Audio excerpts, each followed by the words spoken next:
gave yards, and the 49ers answered just like that. Dirt and Sprague on 1080 The Fan.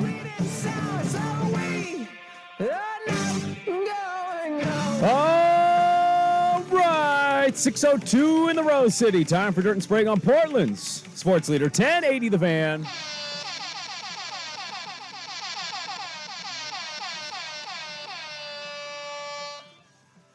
Good morning, everybody. Happy Monday. What is happening? Whoa, you're here? I'm here. I mean, it's all right. We're a basketball school now. Beat Michigan this weekend. Jackson Shellstad with a game winner. Yeah. Suck it, Wolverines. I saw that. A future big matchup. Just ready to talk about that. Tiger Woods looks Who's great. the next Westland point guard in line? I don't know. We got another one. It's a pipeline. In overtime. That's our pipeline. We're heading to the B1G basketball. B1G basketball. Yeah, That's all there we're you go. talking about today, man. That's all that matters. Why would we talk about anything else? It happened on Friday. It was long enough ago. Get over it, guys. Move on. It's not a story anymore, okay? I think it is a story, actually. I think there's a lot to talk about. It was a hell of a weekend, and all I kept thinking about was how you suffered one of the biggest heartbreaks a sports fan has to suffer, and you had to wake up bright and early for a baby shower the next day. Yes, I did. And I didn't see your tweet when you sent it out. I saw it last night because, again, the algorithm's dumb. Yeah, it's all broken. You can't see anything on time anymore. You tweeted that your niece saw you sneaking whiskey in your coffee for your baby shower. I needed a little pick-me-up. I needed something, okay? It was actually, That's some good education right there. What is that? Yeah, it's creamer. The irony of it all was that it was kind of exactly what I needed. I like looking into it or going into it. I was like, oh God, this is going to be a disaster if they lose. Yeah. This is going to be terrible. I'm not going to want to see anybody. I'm not going to want to talk to anybody. The worst part about it too is that then everybody wants to talk about the game. How you doing, Andy? And then you got to I just don't want to do it. I got to do it on Monday for 3 hours and people are going to be ruthless. My Twitter mentions are a cesspool right now. I want nothing to do with this conversation. But everybody, then everybody has to, start it up. Oh, I can't believe it. So you have to have like the same conversation with 8 different people about the Oregon game. But it was actually the exact distraction that I needed. It was like a perfect life perspective thing of like waking up the next day.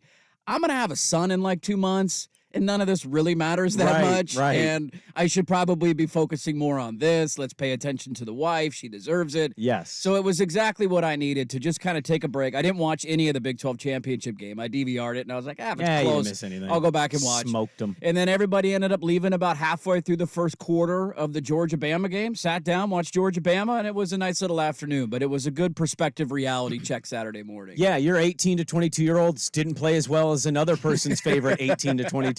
Like, you can always, that's how I tell myself with this stuff. Like, yeah, life goes on. I give you always a little more credit. Like, you're a little more passionate in the college football category than I. But, like, if my team loses a big game, and they lost a couple this year. They did. I just go to bed and I'm like, well, our 18-year-olds didn't play hard enough. Our NIL money was not spent in the right spots. Let's spend the money differently next year. It's ultimately, go buy another corner. Can we do that? It's kind of ridiculous. Grown men are on the internet arguing with each other about their teenagers and who performed better on the field when they did nothing about it.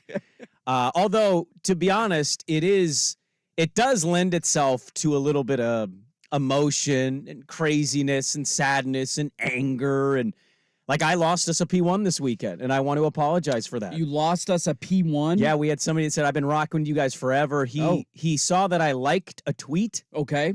That said you were in the fetal position. Oh. Which I thought was funny. Yeah. And I guess I'm an awful person. And yeah, you are. You're a terrible human being. You should kick me off the show. Okay, get out of here. Get out. Wanted to tweet the person, my wife's going to his house tomorrow morning. Do you think he hates me? Yeah, you guys got us a nice little onesie gift. That was cute. Some bottles that your wife then said in front of the whole group you don't know how to use. Yeah, we didn't. You guys got some really fancy baby stuff. Oh, yeah, we're fancy. And she goes, we're bougie, baby. We're bougie. She goes, do you remember how we did our bottles? And I was like, yeah, we scooped, we poured, we shook, we put in the mouth. Yeah. She's like, this one doesn't work quite like that. And I'm like, well, that's too bad. Oh, come on. This is all you need. You're going to be fine. I did find out, though, I found out that we have been doing something on the show that's not been parentally approved. Mm. We've been referring to his child as Smudge. Yes. The mothers do not like the Smudge nickname. Well, we knew that was going to be the case. I mean, he's eventually gonna have a name. I feel like I've that battle's over. I think I've won the battle. Really? And we've kind of moved on. It's like not even a thing anymore. It's Teddy like ball what's- games? Teddy ball game? Well, Theo.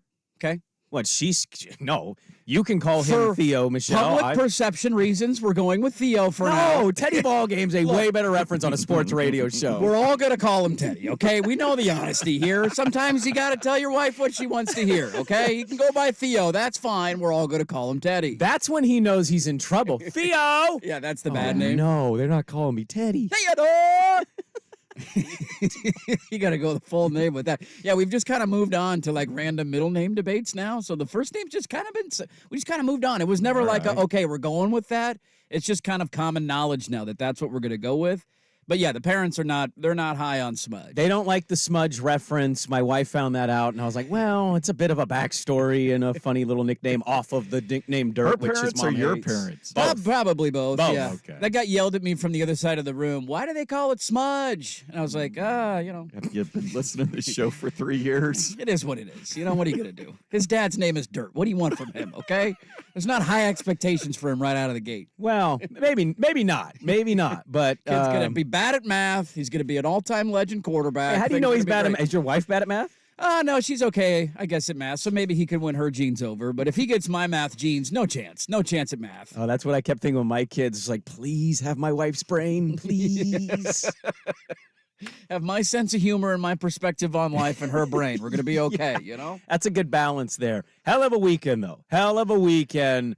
And it was, I'll be honest with you, we have a lot to discuss. I don't know if we're going to yell at each other today. I'm sure we will at some point. How dare you? But I legitimately found myself sitting on the couch at 9:29 a.m. watching the television on Sunday morning. Were you yelling? Did you And yell I at had the TV? butterflies Yeah. in my stomach, and I had no dog in that fight. None. I'm just like, oh, and my wife's like, what's happening? And I'm explaining everything. I'm like, this is what this team did, and this is what this team did, and this is the last spot.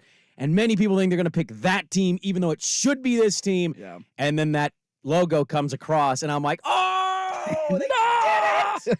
Yeah. And she's like, wow. And I'm like, oh, yeah.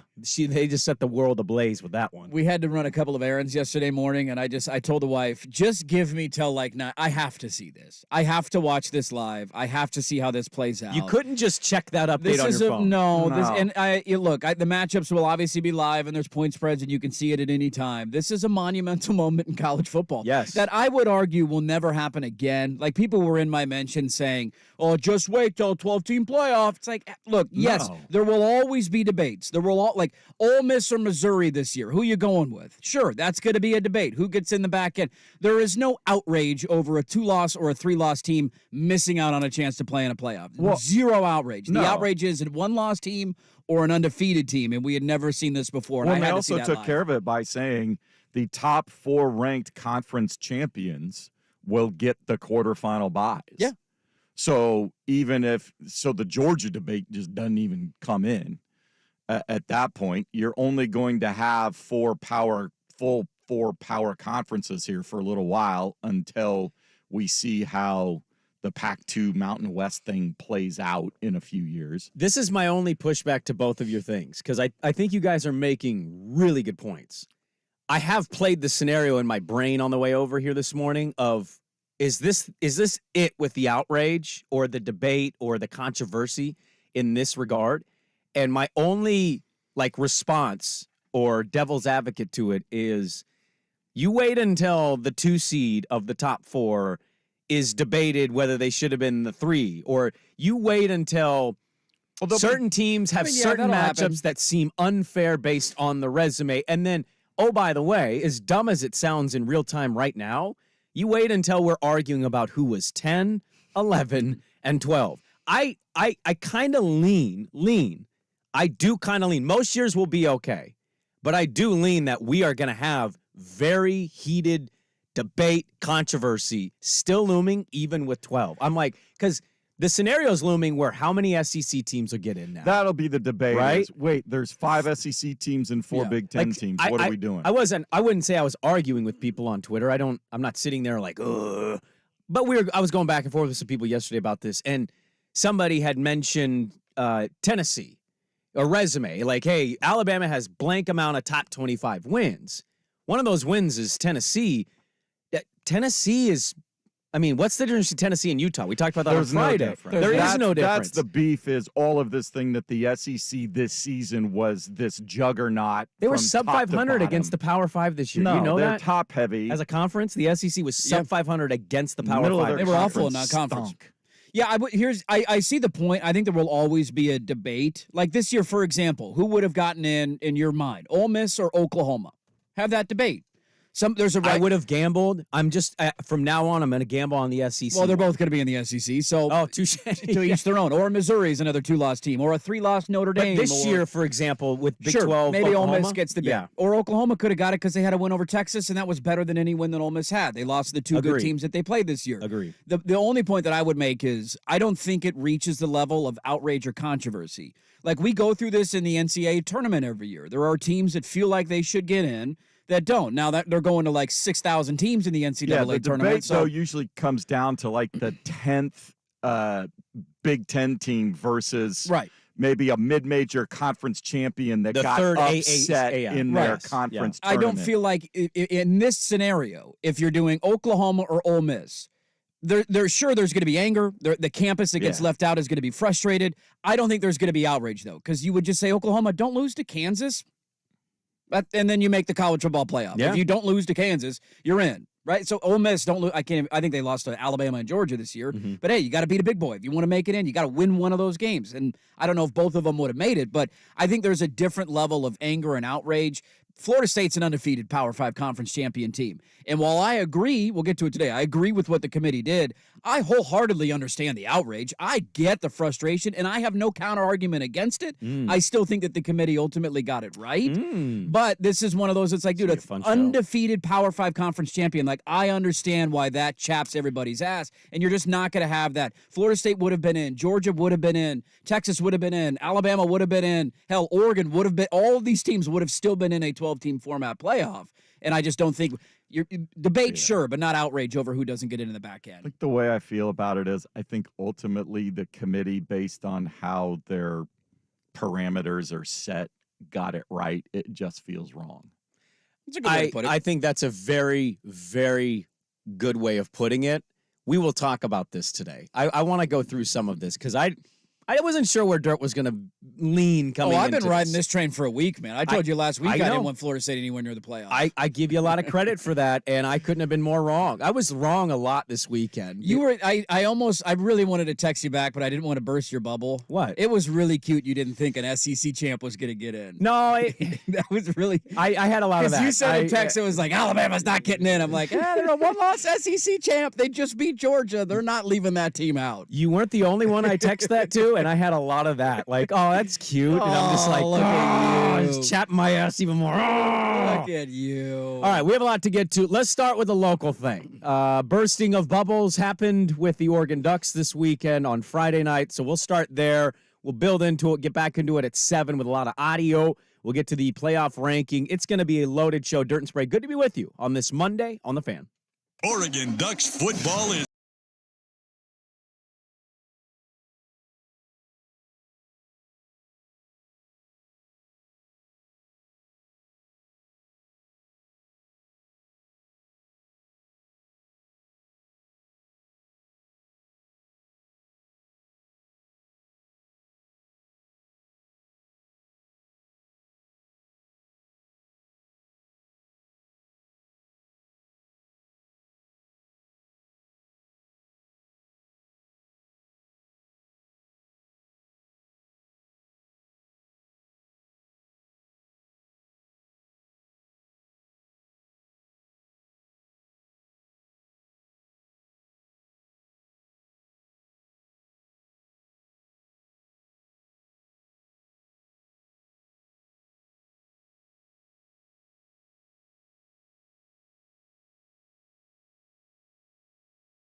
Like it was just Oregon's going to win and Oregon's going to win by 2. And that's not how it went. It's not how it went, Bob. This is why predicting games and thinking you know what's going to happen can be a dangerous thing, because you can look at the numbers on a piece of paper all that you want. It doesn't mean that the game's going to play out that way. If you would have told me on Friday when we were doing the show that Washington was going to dominate the line of scrimmage on both sides of the ball the entire football game, which is arguably, I think, the advantage that Oregon had over Washington in everybody's mind. You'd Certainly say Penix, was for me. Wide receivers, all right, they're a little bit healthy in the secondary, but Oregon's better in the trenches. They've been better in the trenches all year. Wasn't the case. There's no number to back that up. There's no reason or logic to have you expect that to happen in the game. You turn on the game, and that's what took place. Washington, there's a million different angles on this game. Oregon's offensive game plan, I thought the lights were too bright for Bo Nix. He didn't play great. Million different angles that you could go down. Penix was not injured at all. So much for that. All the wide receivers were back. That ended up being a massive play. Breaking down football games usually can start and stop in one spot. And that spot is, can you win at the line of scrimmage? Can you win at the point of attack? I don't care who you're playing. I don't care what level of football it is. Can you run the football? Can you protect your quarterback? Can you stop the run and get after their quarterback? And when you can't check any of those boxes, you're not going to win many football games. And it's honestly remarkable that Oregon was even within 3 points, considering that it never felt like they won any of those matchups. They could never run the football. They could never stop Washington from running the ball. They had a brief moment in the middle of the game where they got Penix a little uncomfortable and he made the pick, and then you threw the pick right back to him. Yeah. But they dominated in the trenches and at the line of scrimmage the entire game. And if there was any question we had about Washington, that was probably it. And they shut everybody up on Friday night. I text with some people and I said, the most surprising stat for me, I mean, third down conversion's obviously a massive one. 10 to 15 for Washington, 3 of 10 for Oregon. And that, that very well is something you could point to and say, well, there's the game. I'll just kind of piggyback on it because I think we all agreed watching the same thing. The physical dominance. I mean, time of possession was 37-22. We talk about game control. We talked about that last week and how that's like an underlying, thing that the committee leans on. That's why the committee loved Oregon all season, because they controlled every game they played outside of 2. That was, and I'm with you. The final to me, it's Oregon State, Washington State-esque. It's a little misleading. If you watched that game, it wasn't a 3-point difference, and yet it was a final difference between them. I don't know. We had 2 sample sizes of these 2 teams, and yes, some changes had happened from last year to this year, but we had 2 games to lean on with Lanning and DeBoer. And in both cases, Oregon beat them in that area. Beat them pretty decently. In a lot of statistical categories, they won the game. It's not the final score. I should pull it up right now, but if you go back to the matchup in Seattle earlier this year. Oh, I got it, Bob. And you don't look at the final, I just give you the team stat era or area on ESPN's.com page. Total yards, it was 541 to 415. Passing yards was 337 to 316, both in favor of Oregon. Yep. Rushing yards was 204 to 99. TOP? Time of possession was 34 Oregon, 25 Washington. Third down efficiency, Oregon was 10 of 16. Washington was 5 of 11. Not a huge difference there. There is, but see, most of those stats, they're all Oregon, and that was like where I was leaning. Now, Husky fan probably heard this show and largely heard me, Sprague, I should say, leaning and saying Oregon all week and going, okay, we're the undefeated team. We've already beat them this year, but sure. I don't think they needed you to do it. I think Vegas did it for them. Yeah, I think that's a good point. But to tell me Washington wins is not something I'd come in Monday today and be like, well, yeah, I couldn't believe it. I think to say Washington wins in that fashion is where I'm telling you, shocked. I'm not only wrong, I'm shocked. Because I just did not see that happening. No. And I give a ton of credit to all of those leaders on that team and Kalen DeBoer for having that team so prepared and so ready. They went out there and just quite frankly, they whooped Oregon's ass. They played a hell of a game on Friday night, and they took that Pac-12 title. I mean, it really started right out of the gate. The opening drive taking half of the first quarter. It's like an 8-minute drive. And Oregon even got kind of a moral victory. Hey, we held them to a field goal. That's not a bad way to start. But then you followed up with going 3 and out, and then Washington scores a touchdown, and you go 3 and out again.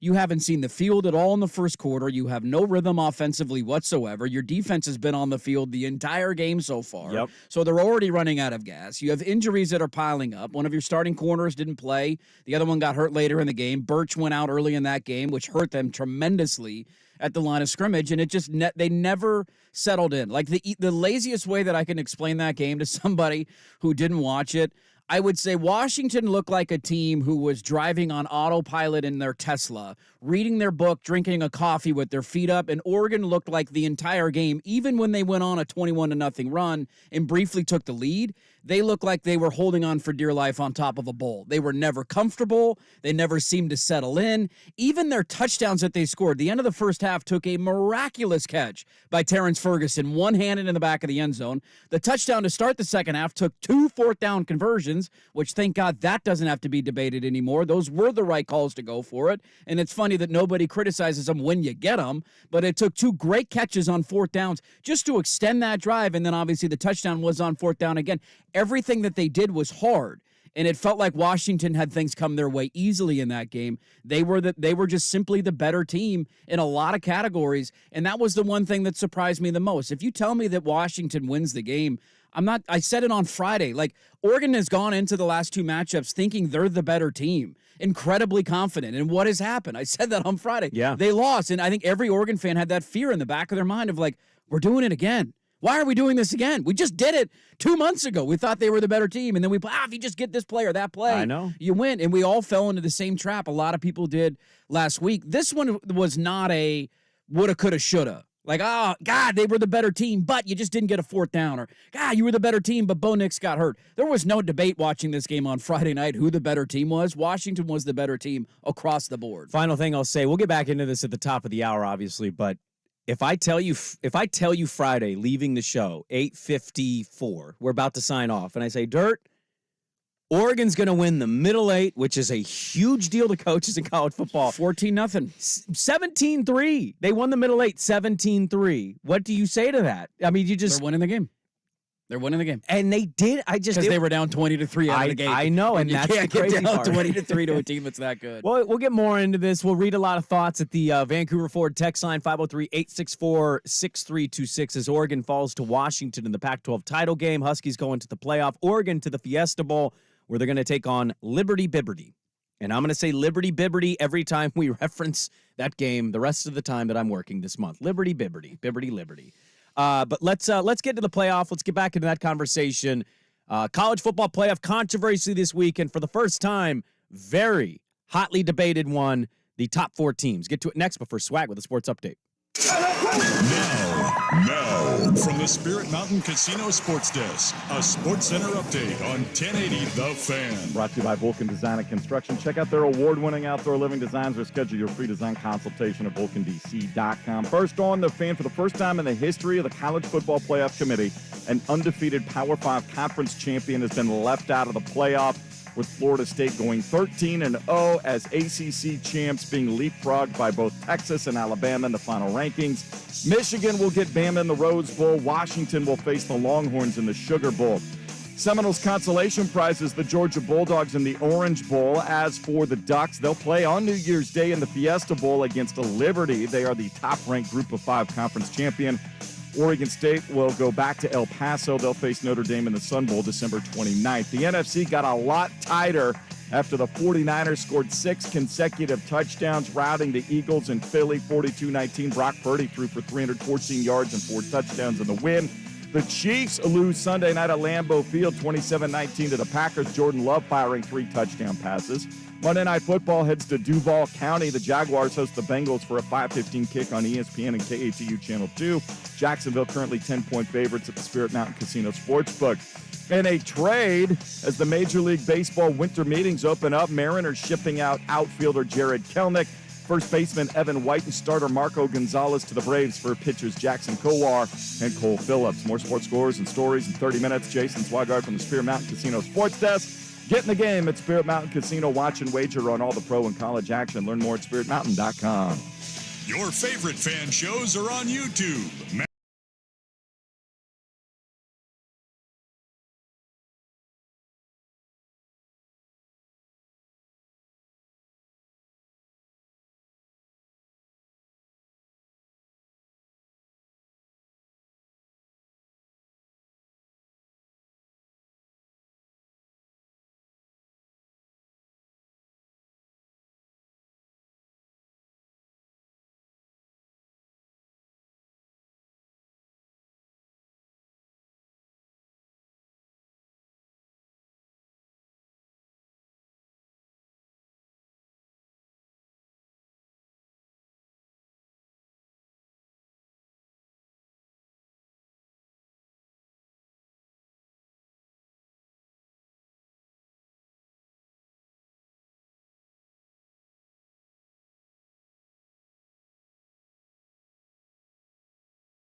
I pulled into Nazareth, was feeling about half past dead. This is Dirt and Sprague on 1080 The Fan.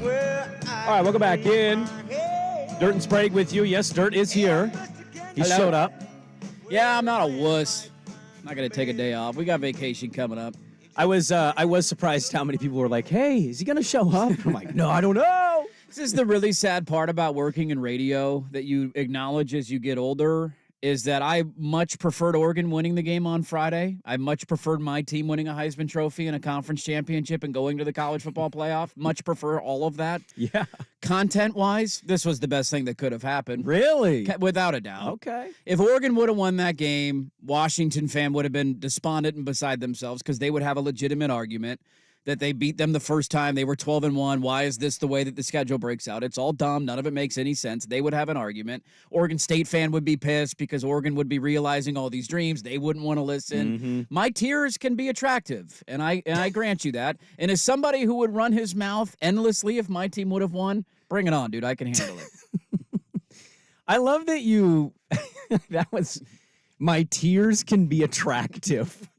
That should be pulled as an all-time drop. I mean, it is true. It was. You should have seen my Twitter mentions were a cesspool on Friday night. I would imagine they were. There was my favorite part about all of it. You got lumped in. Unfortunately, I think what happened was some people turned on the radio and heard me talking, was like, "Oh, this dirt guy, you overconfident prick." I got that a lot. You're right. I thought you played it a lot more safe than I did last week, and well, I was my team was involved, man. When your team's, this is why every time you brought up Oregon having a chance to win the national title, I'm like, yeah, but I've seen this program a lot. I have a lot of heartbreak in my past, and I'm waiting for the pothole. There's a pothole in the road somewhere. I don't know where it is. I don't know when we're going to hit it, but there's a pothole out there. My favorite part about the Twitter mentions was the first quarter was on fire. Like, it would just tweet boo, boo, boo, boo, boo, boo, every time I open it up, and I'm like, oh, God, I can't look at any of this stuff. Yeah. And then everybody shut up for 2 quarters because people for a moment, like, Oregon took the lead, and you're like, oh, my God, people were win this running game? Their mouths, and all of a sudden, Oregon was up 24-21. They scored 21 unanswered, and you're like, uh-oh, not so loud now. And then the game ended, and it was a cesspool again. Well, we'll get into it at 7. We've got some audio to get to. We have the college football playoff rankings. The final ones released yesterday morning. You are right to point out that I text probably 2 or 3 different times. I thought Bama would get shafted after beating Georgia. Many people in my life tried to warn me, hey, man, it's the SEC. And while I fully acknowledge, I know, I wanted to live in a world where we actually finally did something right.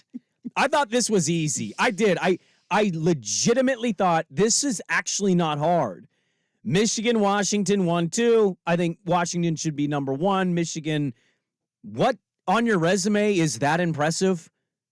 Like Ohio State, that's it? So Ohio State and Penn State, that's their argument. Cool. Did you beat Ohio State twice? Washington beat Oregon twice. They did. 10-point dog the second time. Who did Washington have to play in their conference championship game, and who did Michigan get to play in their conference championship game? And by the way, struggled for like 2.5 quarters to beat that Iowa team. The worst offensive football team in the history of college football. That was their opponent. They didn't have to go beat Ohio State again. Washington had to go beat their biggest opponent again. And I thought, okay, there's the first 2.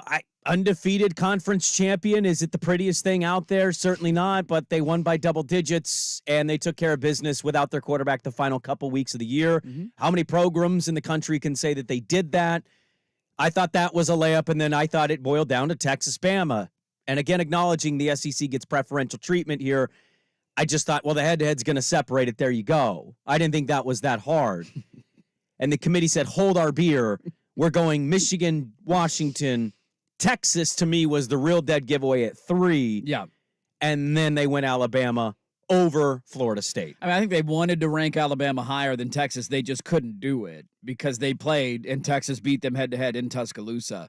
I have no argument against anything that anybody says about Florida State. I don't. Like, they're an undefeated Power 5 conference champion. I thought that they were going to lose this weekend with their third-string quarterback. And while that game was ugly, while that game was painful to watch, while that game was boring as hell, they found a way to win because of their defense. Weren't both of – that was funny. The narrative about Florida State's game, and I don't disagree with you. The Michigan-Iowa game was terrible, too. I thought they were both awful. As bad as each other. I'm like, what am I watching here? I tweeted out a meme, and everybody thought I was inferring college football playoff standing. It's like, no, Washington and Oregon was an entertaining, great game. It sucked, the outcome for me, but that was an awesome football game. The Alabama-Georgia game was a really good football game. It was back and forth. Georgia could storm back late. It was all the stakes. You knew how good those two teams were. That was a very good, entertaining game. The Saturday night games were just horrendous, and you didn't really even need to watch them. Michigan, Iowa, certainly. Either Texas, you didn't need to turn any of them Texas on. was a blowout, too. I have no argument to point against in terms of, like, facts that I could say. It's just, to me, a feeling, and if I were a committee member, this is how I would have voted it. I think we're losing sight a little bit of the unprecedented nature of a one-loss conference champion also not making the playoff. Like, I know that it has never happened to an undefeated Power 5 conference champion. I think the numbers coming into this weekend, there have been 18 one-loss Power 5 conference champions, 18 of them. 17 of the 18 made the college football playoff. The only one that didn't make it was Ohio State in 2018, and I want to say they lost to like 6-6 Virginia Tech or something that year early on in the season, and then played better late in the year. So it's not like we've had this problem or this scenario. When you're that, I don't get caught up completely in the number that is next to your name, because everybody plays a different schedule. Everybody plays different non-conference teams. Everybody has a different number of conference games. As we just went through with Michigan, everybody plays a different level of opponent in conference championship weekend. If you're a one-loss Power 5 conference champion, I also think it's egregious that you don't get a chance to go play for a national title. So I think that either side would have had a valid argument here. Alabama would have said, dude, we're in the SEC. How many of the last 20 national championships has the SEC won? I know the non-conference record didn't look great. We all know who plays the best football. We hate to admit it. We all know who does. The SEC is the best conference in the country, and they would have had a valid argument of saying, dude, we just beat Georgia. We dominated Georgia, the number one team in the country that hasn't lost a game in 2 years, and you're not going to put us in the playoff. There was no right answer here. I'm glad they made this decision, though, because I think it sets up for a very entertaining playoff. I'm just still mad at Auburn. They couldn't. If Auburn wins, this is not a thing. 4th and 31. It's not a thing. If you stop them on 4th and 31, Bama's not getting in with 2 losses. I thought that was maybe the thing I laughed about the most yesterday, because I don't even like Florida State, like, at all. And I just felt for them. I just felt for their coach and their kids, and it's like, what do you want us to do? We went to our third-string quarterback. We still found a way to win. Well, there's a couple things they could have done, which I also find very comical. I want to highlight that, though. Did you notice the narrative about the Bama conversation when it was brought up yesterday, just right before they announced it, and then even after they announced it? What I kept hearing somehow on my TV, it's a different Bama team. It's a different Bama team. Different Bama team. This is a different Bama team. 2 weeks ago, they should have lost to 6-6 Auburn. Yeah. But yeah, different Bama team. Here was Booger McFarland, not the biggest Booger fan, but I thought he was the only one on the desk being kind of honest about everything that was happening with this on Bama being picked over Florida State. Matchup based on performance, not getting the teams that deserve to be in my opinion. And I think we look at this from a selfish standpoint. We want the best matchup so we can say, you know what, this year's semifinals wasn't a blowout. It wasn't a blowout like it's been the last couple of years, that we get good matchups. And I just think that's devastating for the kids at Florida State. And I think we're diminishing how you win. It's okay to win with defense. It's okay to have a dominant defense and win a football game. It doesn't always have to be scoring 50 or 60 points. And I think as a football nation, as a group of analysts, we got to wrap our mind around that, because to me, this is about, let's get the 4 best matchups. We can sell it and we can do all these different things. Who cares if Florida State won 16-6 with defense? They dominated a Louisville team from a defensive standpoint. Who cares? I don't either. I think he's hitting on something accurate there. And there's also, I can't believe this. I'm going to say this out loud, and I didn't think I would on Monday.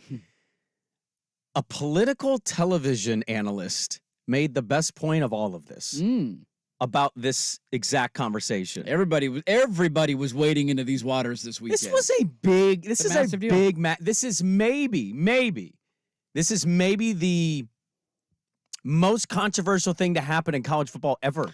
You could argue, and I'm just glad the stupidity of a 14 playoff decided by a member, like a bunch of old dudes sitting in a room. I'm just glad that we finally had a year to pinpoint how dumb this whole thing was. It's been dumb the entire time. Yes. I've been arguing this for 12 years now, and we finally hit a point where you have a 14 playoff with 5 Power 5 conferences. Now, we don't have 5 Power 5 conferences going forward, but we had 5 deserving conference champions. We will soon. That had an argument. And I'm glad the hypocrisy of all of it was finally pinpointed in the last year. Let's talk about this some more. How do you feel about Florida State getting shafted over Bama? An observation I'm making based on something Dirt said and a lot of people are saying. So we'll get to this more. We'll get to the Oregon-Washington game at the top of the hour. Dirt and Sprague back with more on The Fan.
cooling at a bar, and I'm looking for some action. This is Dirt and Sprague on 1080 The Fan. We were talking about the Paul Feinbaum Invitational.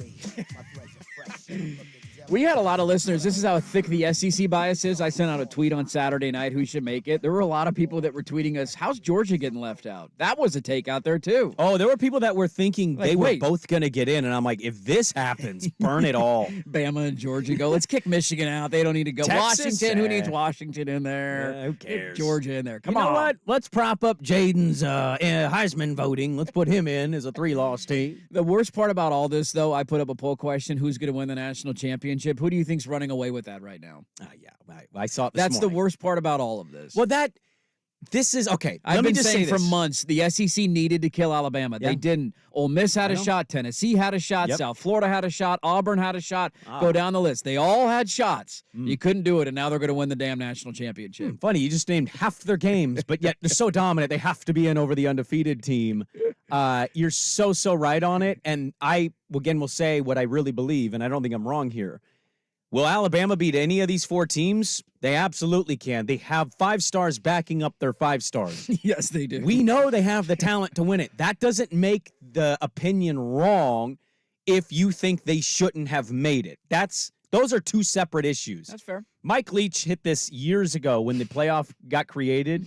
He was at Washington State, and he talked about the exact thing that people loathe today, unless you're an Alabama fan, and that's the committee. You know, we're American. We love committees.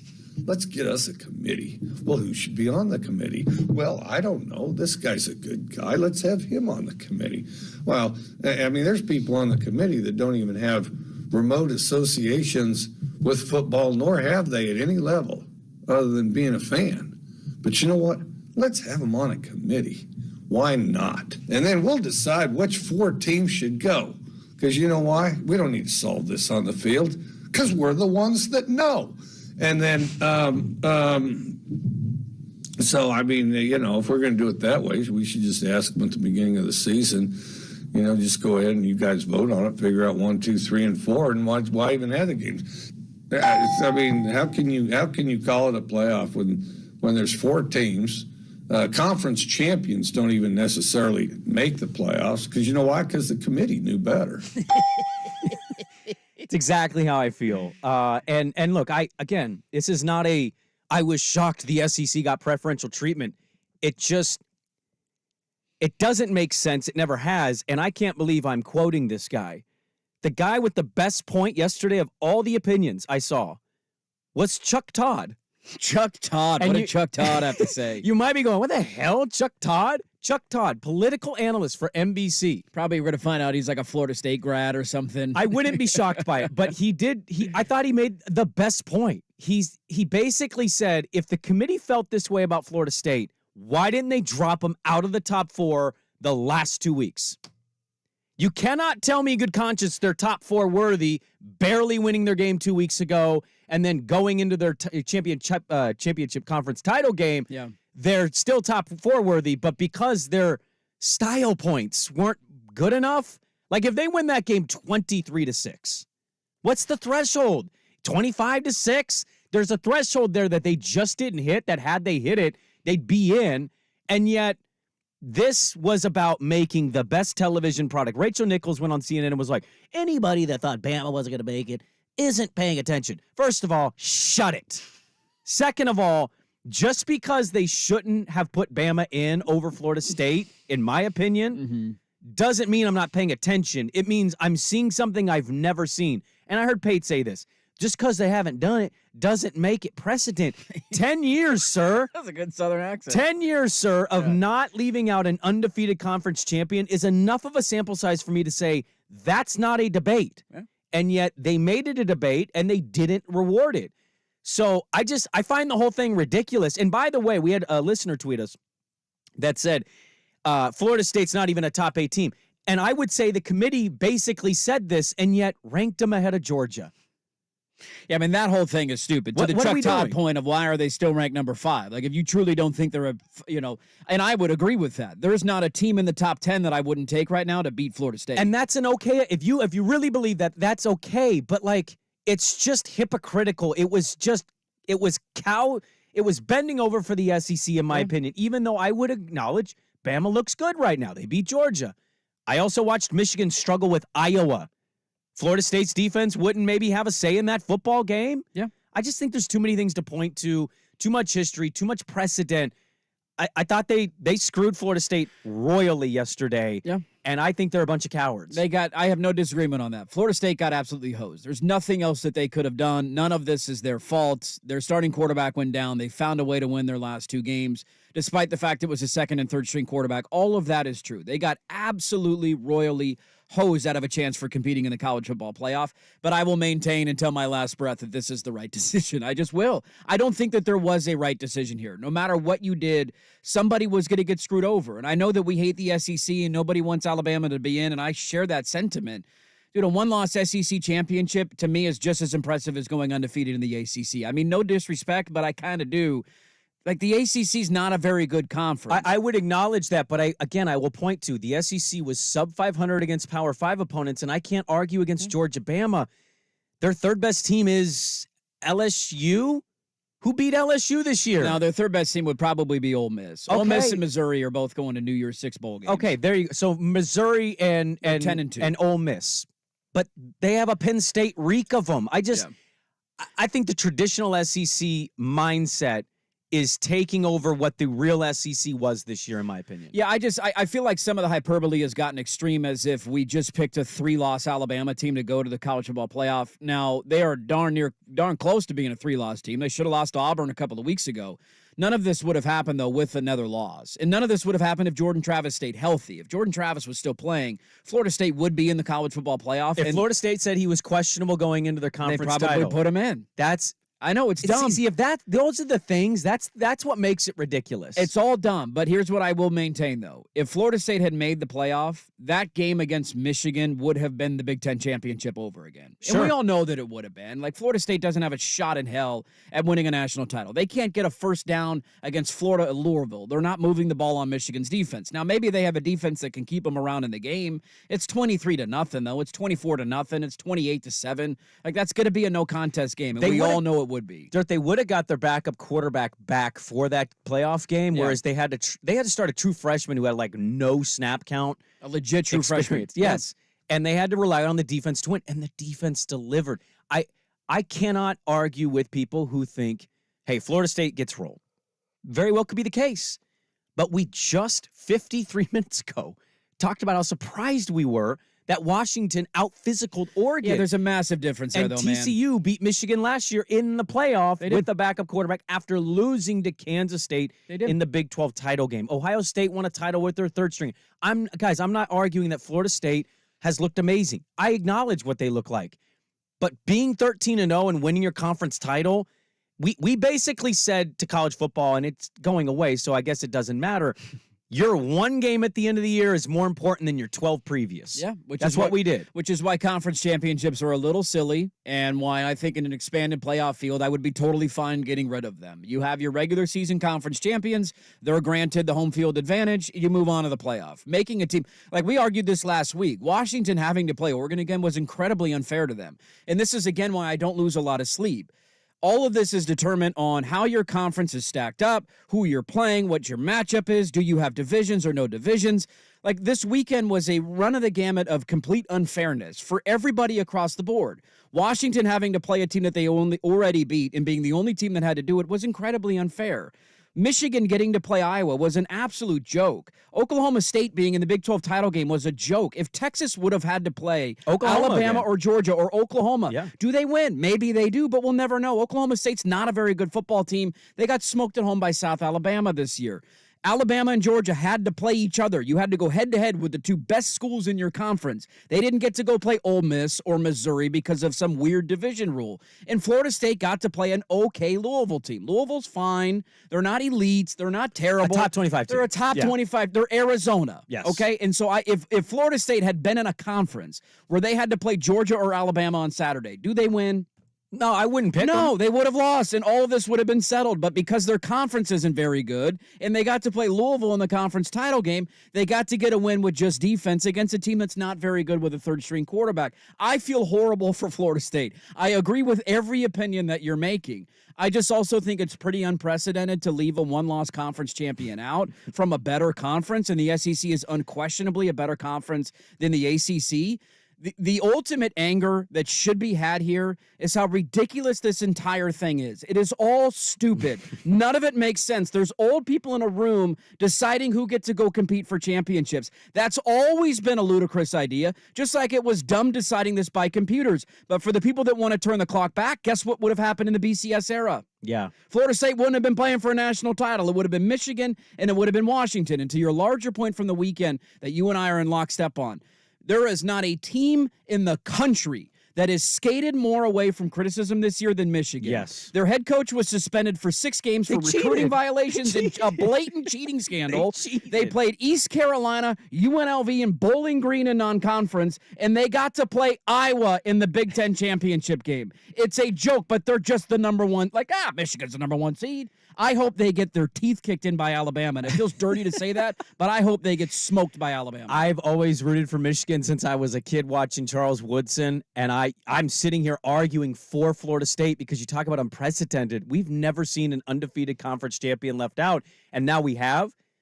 I will also be rooting for Alabama. I don't know, man. There's something about the Michigan team, just the cheating stuff aside, I just don't trust it. I don't know what it is. I think it's a little McCarthy. They struggle with Iowa in that game, and I'm just like, this is why I thought Florida State should have had a shot. I thought that defense could have brought a nightmare to what Michigan's offense currently looks like to me, but they get Alabama. So good luck at the Rose Bowl against Alabama. Loaded second hour, Washington beating Oregon. Hour 2, Dirt and Sprague on the Fan. Get the home field advantage every time with Fairfield by Marriott.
Mountain Casino Sports Desk, a Sports Center update on 1080 The Fan. Brought to you by 808 Hawaiian Restaurant. Enjoy some Kahlua Pig Terry Chicken and even an island cocktail at Burnside, Woodstock, or order online at ate-oh-ate.com. First on The Fan, it was a historic decision one way or the other for the College Football Playoff Rankings Committee. They decided to leave out an undefeated Power 5 conference champion for the first time. Florida State went 13-0, ACC champions, and they were leapfrogged by both Texas and Alabama in the final rankings. Your semifinals, number 1 Michigan gets number 4 Bama in the Rose Bowl. Number 2 Washington will face the number 3 Longhorns in the Sugar Bowl. Seminoles consolation prizes the Georgia Bulldogs in the Orange Bowl. As for the Oregon Ducks, they finished 8th in the final rankings. They'll play on New Year's Day in the Fiesta Bowl, but they get 23rd ranked Liberty, who was the top ranked Group of 5 champion. Oregon State will go back to El Paso. They will face Notre Dame in the Sun Bowl December 29th. The NFC race is much tighter after the 49ers took Philly behind the woodshed. They beat the Eagles 42-19. They scored 6 consecutive touchdowns after the first quarter. Brock Purdy, 314 yards and 4 touchdowns in the win. Monday Night Football from Duval County. Jaguars hosting the Bengals. 5:15 kick on ESPN and KETU Channel 2. Jacksonville currently 10-point favorites at the Spirit Mountain Casino Sportsbook. More sports scores and stories in 30 minutes. Jason Swigart from the Spirit Mountain Casino Sports Desk. Get in the game at Spirit Mountain Casino. Watch and wager on all the pro and college action. Learn more at spiritmountain.com. If you can't find the humor in today's NBA, you're doing it wrong. Heat Check with Trista Crick on the Odyssey app or wherever you get your podcasts. Hey, I want to dance with somebody. This is Dirt and Sprague. This is the moment we've all been waiting for. Andy Dirt Johnson. Step up, son. You're 2 pounds heavier than when you came to camp, but we can fix that. All we have to do is decrease his food intake and increase his metabolic output. All right, step on the scale, son. Muscle weighs more than fat. And Brandon Sprague. 7-minute abs, and we guarantee just as good a workout as the 8-minute, folk. If you're not happy with the first 7 minutes, we're gonna send you the extra minute free. See, that's it. That's our motto. Dirt and Sprague on 1080. Maybe at the end of the show, we'll both take our clothes off, you Armani, and me mine, and we'll just give it to the audience. What do you think? The Fan. All right, welcome back in. Hour number 2, Dirt and Sprague here on 1080 The Fan. If you missed the first hour, the Service Patriots podcast at 1080thefan.com podcast section can be found. Check out the latest special offers for our listeners at servicepatriots.com/thefan. And the Vancouver Ford text line to reach us, 503-864-6326. Your dollar goes further at Vancouver Ford. They treat you right before, during, and after the sale. Visit vancouverford.com. We'll get back into the playoff conversation. There are still many thoughts to be shared on that. Yeah, the matchups ended up being interesting, and the locations of the game ended up being very interesting. Reward the 2 seed by going to a road game against the 3 seed. How nice. Yeah, it was kind of weird. I figured Michigan would want to play in New Orleans. No, because you'd have more Bama fans in New Orleans probably than Michigan, and Michigan fan loves the Rose Bowl because, tradition. Yeah, sure, the history is there, no doubt. I think it's also a way to weed out Alabama fans from traveling. He's like, hey, travel to California, we dare you. You can't drive to this game, can you now? Yeah, they might, actually. Yeah. We have a lot to get to. We briefly touched on the Washington-Oregon game, and Oregon falls in the Pac-12 title game to the Huskies. The Huskies have now won 3 straight. I want to give some credit, and I don't mean this facetiously. I'm being genuinely honest here. I think perspective in life is good. I woke up today. I'm 37 now, and I got excited. That's right. Happy birthday. I got excited. Thank you. We totally forgot it was your birthday. It's okay. The only reason I mentioned it is because I want to use the perspective angle here. I woke up, and my wife gave me the greatest gift. What'd she give you? She gave me a cast iron Dutch oven. Look at that. Yeah. Look at you. I know. You old man, you. Legitimately was happy. I'm like, oh my God, I've wanted this for over a year. I didn't want to buy it. I wanted to see if you were going to get it. You don't want your wife to give you the other kind of Dutch oven. Stay away from those. No, I might get divorced if that happens. I'm not into that at all. I'm liking the smelling. But perspective is good. Right now in college football, there are 2 coaches dealing with the same problem. One of them, you would have to get through the masses if you wanted to remove him. You would have to be an idiot to get on the radio to remove him. And the other is kind of on the hot seat. And it's crazy because they have the same problem. But the perspective is Ryan Day loses to Michigan 3 straight times. I don't know, man. I don't think this guy can cut it. What's his record when he doesn't play Michigan? Oh, no. I still don't think he can cut it. Dan Lanning loses to Washington 3 straight times. You're not going to hear a word about hot seat, about removal. Oh, it was out there. Was it? It was out there. Am I wrong on this? There is a dark corner of the internet that exists, and it was out there on Saturday night. The dark or corner. Friday night. Okay, the dark corners of the internet want Dan Lanning fired. My overall point is I don't think an Oregon fan with a real pulse wants Dan Lanning fired. No. Whereas Ohio State, it's kind of a controversy if he should be let go based on the one game a year that he just unfortunately hasn't won 3 straight times. Yeah, there is a level of perspective, I think, that it's a good spot to be incredibly disappointed with an end of a season in which you went 11-1 in the regular season. Oregon this year played 12 opponents. They dominated 10 of the 12. This is just a really bad matchup for him, man. It's just a bad matchup. The way Washington played defensively in the game, I think, was the biggest surprise to everybody. Penix looked healthy. They got wide receivers back. Oregon got banged up on defense. It was almost a perfect storm on that side of the ball. Sorry to interrupt you. Did you see Penix quickly before the game? I forget who reported it or when it was said, but he had something to the effect of somebody bringing up the injury thing and was he was like, I'm not hurt. What are you talking about? Why do people keep saying I'm hurt? And I'm like, well, You buried your head in an electrical box and you got ushered off the field. What do you think? A lot of this game, I think, a lot of the opinion going into it was shaped by Las Vegas. Like, we all came on the air on Monday and said 9.5. Like, what do they know that we don't know? You can like Oregon to win the game. You can think that Oregon's the better 9.5. I know. By Tuesday, I'm 9.5. Oregon's going to cover that number, and I was in all week. That is a big line, and it's a game that they had already lost. So you're going the revenge angle, I guess. But a lot of it, I think, led us to believe that there's something going on with Penix that we just don't know about, and that didn't end up being the case. He looked healthy. He looked sharp. He played a great game. He had the one bad throw when he was under pressure. Outside of that, he was under control basically the entire time. But again, Washington scoring 34 and moving the ball against Oregon. Run game be damned, because that was a surprise. I wasn't surprised that Washington had success offensively. We knew they were. I said on Friday, if Oregon gets to 40, they win the game. And I thought they were going to get to 40, and that's why I thought they were going to win the game. The head scratcher out of this entire thing is the other side of the football. It's an Oregon offense that has started strong, gotten off scoring opening drive touchdowns in basically every game this season outside of like Washington the first time, Texas Tech, and I don't know, maybe Wazoo. There's only 3 or 4 games all year that they haven't scored an opening drive touchdown. You go back to their game in Salt Lake City against Utah, opening drive, boom, boom, boom, boom, boom, touchdown, 7-0. The USC game, boom, touchdown, opening drive. The Oregon State game, boom, touchdown, opening drive. You came out, went 3 and out, 3 and out. The first play of the game, you threw a pass and it hit the damn umpire. And that was like a foreshadowing of, this could be a rough night. I had a buddy that texted me one drive in of like, what's going on with Nix? And I said, I don't know. They've looked great. They've been throwing the ball on everybody. Credit to Washington's defense. They won up front. I think that had a lot to do with it, but they just seemed uncomfortable. They seemed disjointed. They seemed like the moment was too big for them.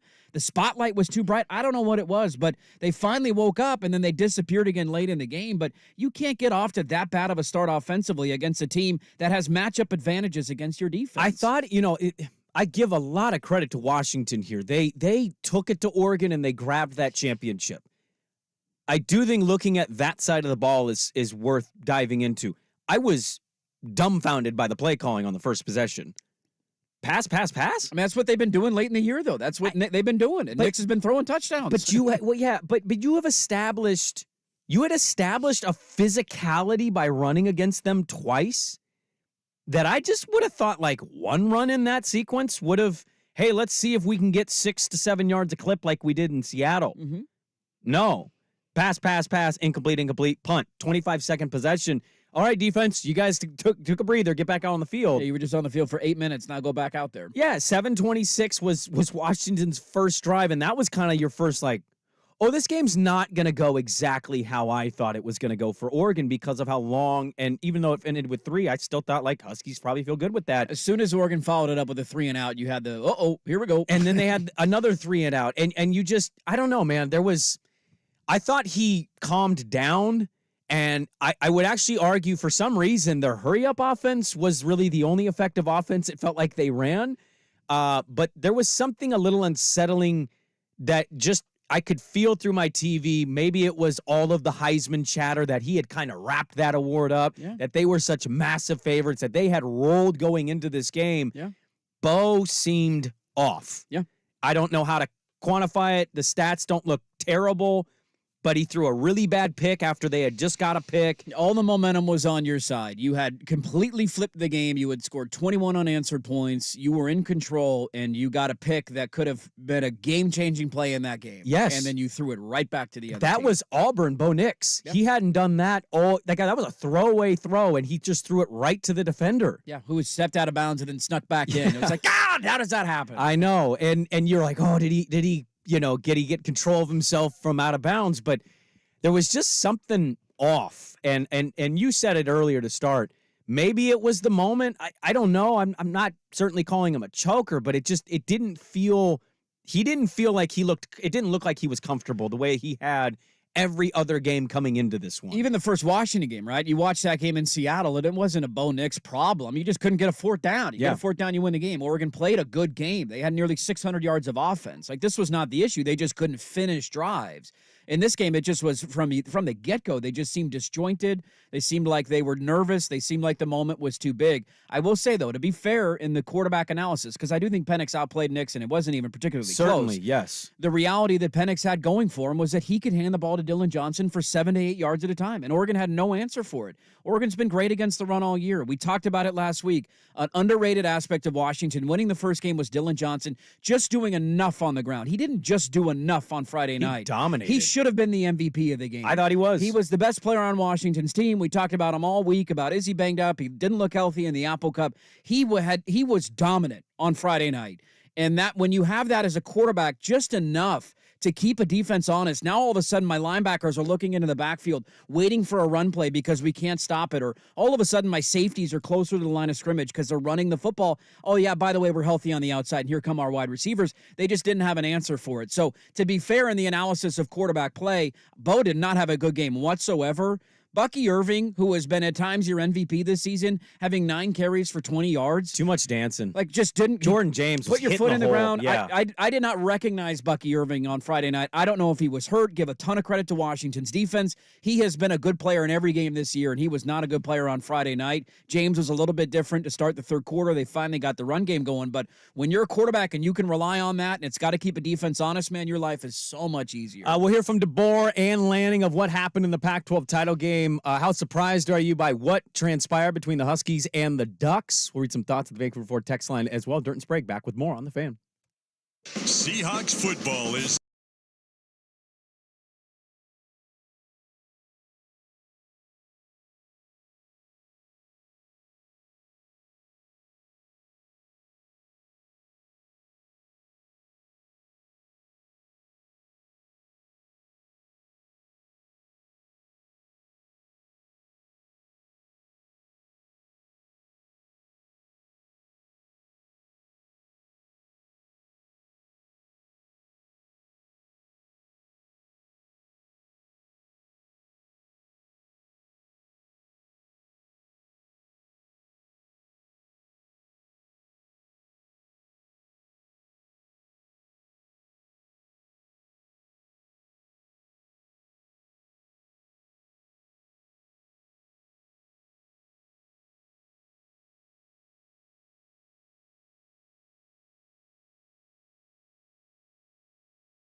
Fan. It is transfer portal day. The portal's buzzing already. Kyle Honda McCord is out at Ohio State. Dylan Gabriel out at Oklahoma. Hello. Got some linemen, some skill position guys. I'm naming quarterbacks mainly because of those names we know mostly. Mississippi State's quarterback Will Rogers hit the portal. 24/7 is crystal balling this via Chris Hummer that Will Rogers from Mississippi State is transferring to Washington.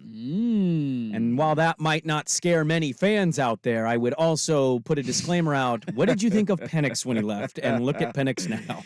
He is a senior transfer, Will Rogers. This last year, I don't know how many games he played. 12 touchdowns, 4 picks. He had 2 really good years the years before in Leach's system. 36 touchdowns, 9 picks, 35 touchdowns, 8 picks. That was what I would expect in Seattle if he plays. I'm assuming if he only had 12 and 4, I'm assuming he was banged up this year and missed some time. You know what's funny is like as dominant as we both think Washington was, and 37-22 in time of possession clearly tells you. It's funny that it kind of boiled down at the end. Like, was that a fumble from Penix? Because if Oregon gets that fumble, they're up 24-20. If you're there a millimeter earlier, I think they got the call right. As biased as I am, I know it sucked because when they got that, you thought, "Oh my God, they're actually going to come back and win this game." Yeah, it just needed to be a split second sooner, a millisecond sooner. Let's hear from the coaches of this contest. Kalen DeBoer now 3-0 against old Dan Lanning. Here's Dan Lanning on how here's the difference he thinks in losing the 3 games to Washington. Yeah, I'd say critical moments. Like I said, we were good on 4th down tonight, but we were 3 of 10 on 3rd down, and they were 10 of 15. Right, you got to be better on 3rd down. You got to be able to establish the run. You know, last time we played these guys, we were able to run the ball. We didn't have that success tonight. But again, credit to them. They've been good in critical moments, and we didn't finish. Here's Kalen DeBoer on his team's resolve. They were down in this game despite winning a lot of statistical categories, and his team came back and they got the win. Yeah, I think we just always draw on our experiences. And, I mean, there is a deep, deep, deep belief right now in our football team that when the moments get tough, we can really hone in and guys will just do their job, not get overwhelmed, and go execute. You know, it's just, I think, you can go back to one game and learn from it. You can go back to all of a sudden 2 or 3. It's just everything has happened in a different way. We've won it in different ways. And so, man, we got a brotherhood in that locker room that is super proud and wants to continue to showcase, who they are collectively and how hard they play and how much they love each other. And it shows. It shows because they're just going to leave it all on the football field. I didn't get much right last week in previewing this contest, but one area that I was pretty proud of myself because he was asked about it a ton in the postgame was just being in close games, even if the opponent was lesser than, and we frowned upon them barely beating teams like Stanford and Arizona State. The fact is, post the Oregon game, I think did they have one blowout? I'd have to bring they're all one-score games. They were all one-score games. Not the final, like they ended up beating USC Right. by 10, but it was a one-score game with 2 minutes. Yeah, you were in tight contests. That ended up being a huge factor for them where I'm not saying Oregon looked completely confused, but Washington just plays with such a calmness. He has I've noted this about him all year, just in my own thoughts of watching them. When his team does something dumb, or they allow a team to come back, or they blow a big lead, what have you, his nothing changes. He never looks happy. He never looks mad. He's calm, cool, collected. He's 24-2 at Washington, 3-0 against Oregon. It's about time, and I think you and I have long been doing this, but Kalen DeBoer, man, what a coach that Washington has found themselves. He's elite. There's no question about it, man. He is unbelievable. The game plan that they had on both sides of the ball, I thought was nearly perfect. I don't know if Oregon expected them to run the football as much as they did. At least I'm trying to draw conclusions of why you couldn't stop it, and that's the one that sticks out the most in my mind. But they had a great game plan and key situations in that game. Late in the game, you get down by the goal line, and what do? You throw to a tight end you haven't thrown to all season. Oregon doesn't cover him. Of course, he gets it. You get off coverage on a final 3rd down. You need to ice the clock, or a 4th down. I can't remember. I blocked most of the memories out at this point, but you get a little off coverage. You run a rub route. It's an easy completion and an easy conversion. The game plan, it always felt like, was one step ahead of Oregon's, whereas Oregon's felt a little panicky, a little too cute in certain moments. Like, I'll even go to the end of the game. It's 27-24. Oregon has dug themselves out of a hole completely to get back into the ball game despite trailing 20-3. They at one point took the lead. They just gave up a touchdown, and that was, I believe, the possession in which there was a fumble that was overturned. You have the ball. It's the fourth quarter. Oregon goes 3 and out. They have a 3rd and 9, and what do they call? They call it a quarterback draw. Yeah. And it's just one of those moments where it's like, are you getting a little too cute here? Like, that's your play call in that moment. He's tackled for no gain. Yep. I don't know if you're setting it up for a 4th down play or not, but then you have to punt the ball right back, and you essentially are done at that moment because your defense had used up all the stops that they could get with the injuries that mounted up on that side of the ball for them as the game went on. It just felt like Washington was in control. Oregon was thinking too much. They got a little too cute. The moment was too big for them, not only the players, but the coaching staff as well. And the other thing about this, I think, would lend the argument of dominance clearly established, I thought, between the two, even though the final's a 3-point gap. I thought the pass interference call at the end of the first half was atrocious. Like, I thought that was a really bad call, and it gets Oregon closer. They score a touchdown there. And the touchdown that Holden had, man, that was a hell of a play. What are the odds of getting that touchdown, like, from that distance in that way? Like, those are low percentages. So it's not to completely dismiss Oregon entirely. It's just to simply point out 2 scores. One is kind of benefited by the penalty, and the other is just a remarkable play and athleticism by an Oregon player to go the full length of the field as quickly as they did. This very well could have been a wider margin than 3 points. I'm taking them in the points against Texas. I have to. The resolve they displayed in this one, coming out, backs against the wall week, double-digit underdogs basically, and people like me all over America talking about this game, picking Oregon, and to do that, I was truly sitting on my couch watching, just like, wow, I really watched them do that. Not that they won, it's just how they won that I have not gotten over how much more physical they were and executed so precisely when they needed to. Like picking up 3rd and 9 on a run. Yeah. I knew they were going to run. You knew they were going to run. Oregon knew they were going to run. That cutback and blocking, everything was perfect on that play. I didn't pull the play-by-play cut for you. I don't want you to hear Washington play-by-play guys on the radio express how they felt on that. But like just capping the game off in that way, I thought was the perfect stamp of this was what happened tonight. Yeah. 3rd and 9, game on the line, get the ball back. Nah.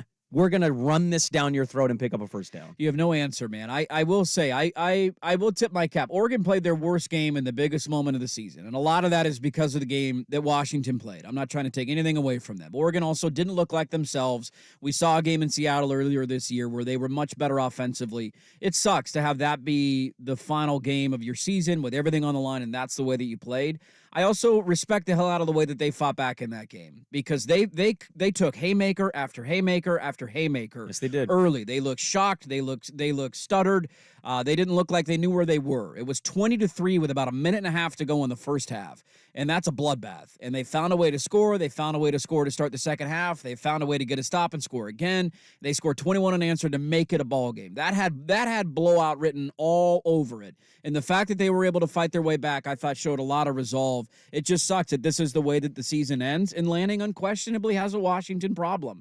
Now it's 3 losses by a total of 9 points. You're not getting blown out. There's no lopsided affairs here. This one was the most lopsided out of all of them. To your point, they got that late touchdown. This one certainly tastes the worst. This not just one because of the easily stakes, tastes the but worst yeah. because you were outplayed. Yeah. The other games, you could argue you weren't outplayed. It just is a moment here, a moment there, and you find a way to win the ball game. This game, you were outplayed from start to finish. But I do think for Oregon fan, because there is a lot of consternation out there about Lanning and his inability to beat Washington, of having perspective of where you're at, I think is really important in moments like this. Oregon has not had many 11-1 seasons in the history of their program.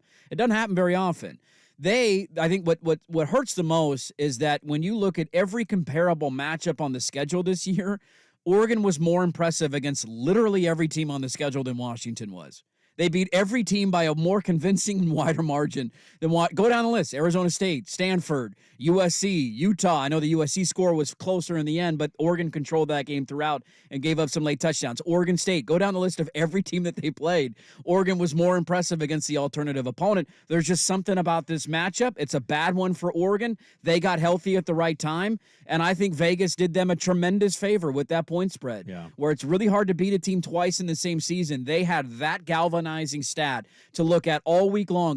They took my steam. Nobody's giving us a chance, and they used it against Oregon on Friday night. Two quick things. My cousin, who's a Husky fan, actually thought about this. He says if Oregon would have won, he's not sure Oregon gets in the playoff. It's not a guarantee at all. Do you think they would have?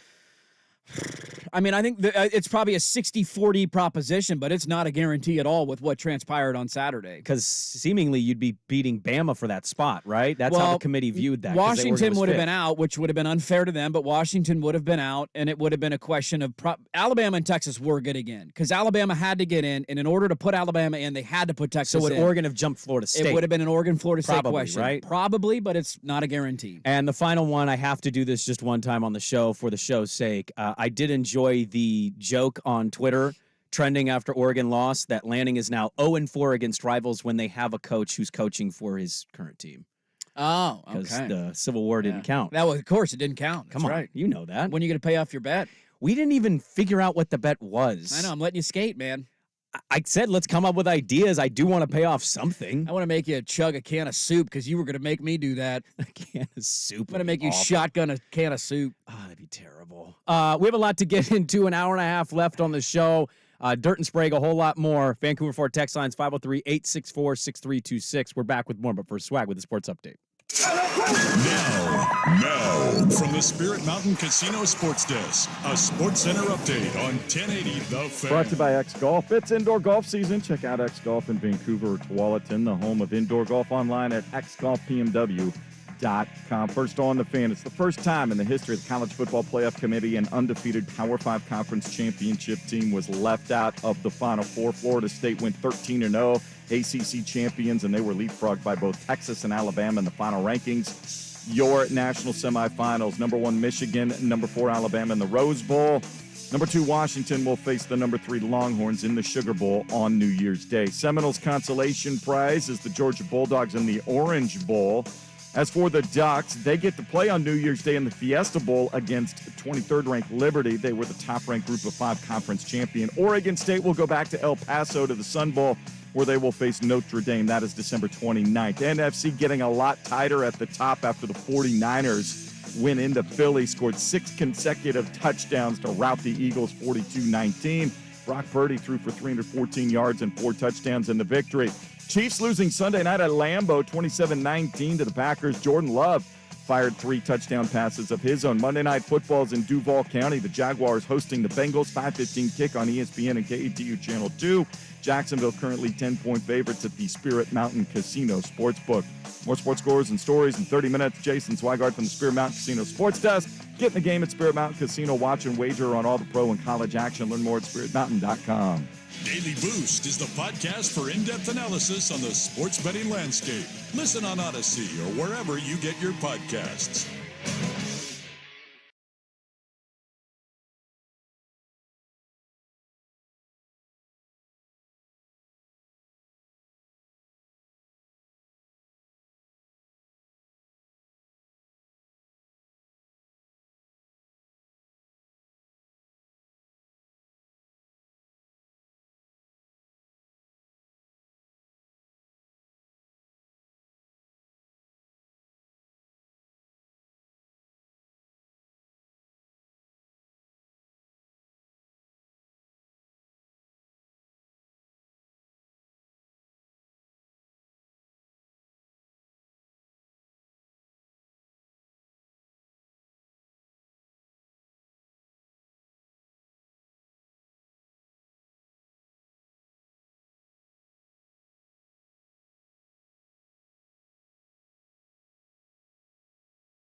This is Dirt and Sprague on 1080 The Fan. All right, we'll get back into the Pac-12 championship in the final hour. Today is Brandon Sprague's birthday.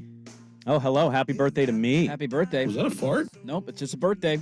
I used to play an uncomfortable birthday drop for you guys. You did. I'm glad we don't do that anymore. The Wayne's World Happy Birthday, Marilyn Monroe. Happy birthday. We don't do that anymore. I unfortunately do not have good news to deliver to you on your birthday. What? I have bad news. But at least, hey, misery loves company. Come on in, boys. The water is warm. Feels great in here. My heart was broken on Friday night. You said your tears. What did you say? Your tears are Swag. What did he say? His tears are delicious. I think it was Tears something are like, attractive. Tears are attractive. That's a what good it poll was. question. Are Yeah. Dirt's tears attractive? Yes or no? Very attractive. So let's drink some of your tears. Today is also Transfer Portal Monday, and it just came across the wire that Aiden Childs has entered the transfer portal. Oh, no. So no DJ, no Aiden Childs. I saw a take out there. We were talking about it during the break.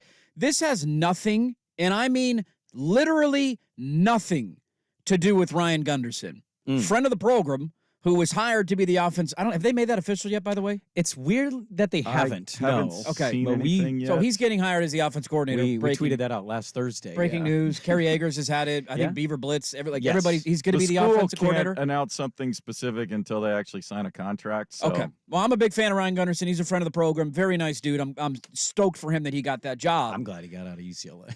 Yeah, dude. Sinking ship. Chip's going to get fired. Bail now. This has nothing to do with that. So anybody who wants to blame Ryan Gunderson for this, just shut up. It has nothing to do with that. He's transferring because of the conference situation and the conference situation only. And that's the reality, unfortunately, that your program is faced with.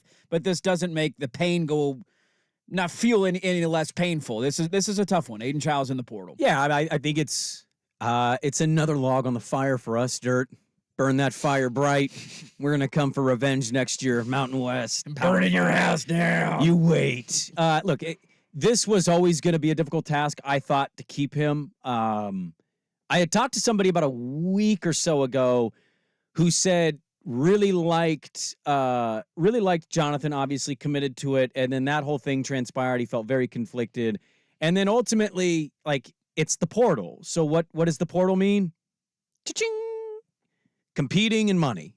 It is what it is. Nobody wants to hear that your school maybe couldn't pay as much or your school isn't in a competitive position. It's not a great thing to hear. I'm telling you right now, first and foremost. I also can't fault him here. Where he chooses to go is an interesting one.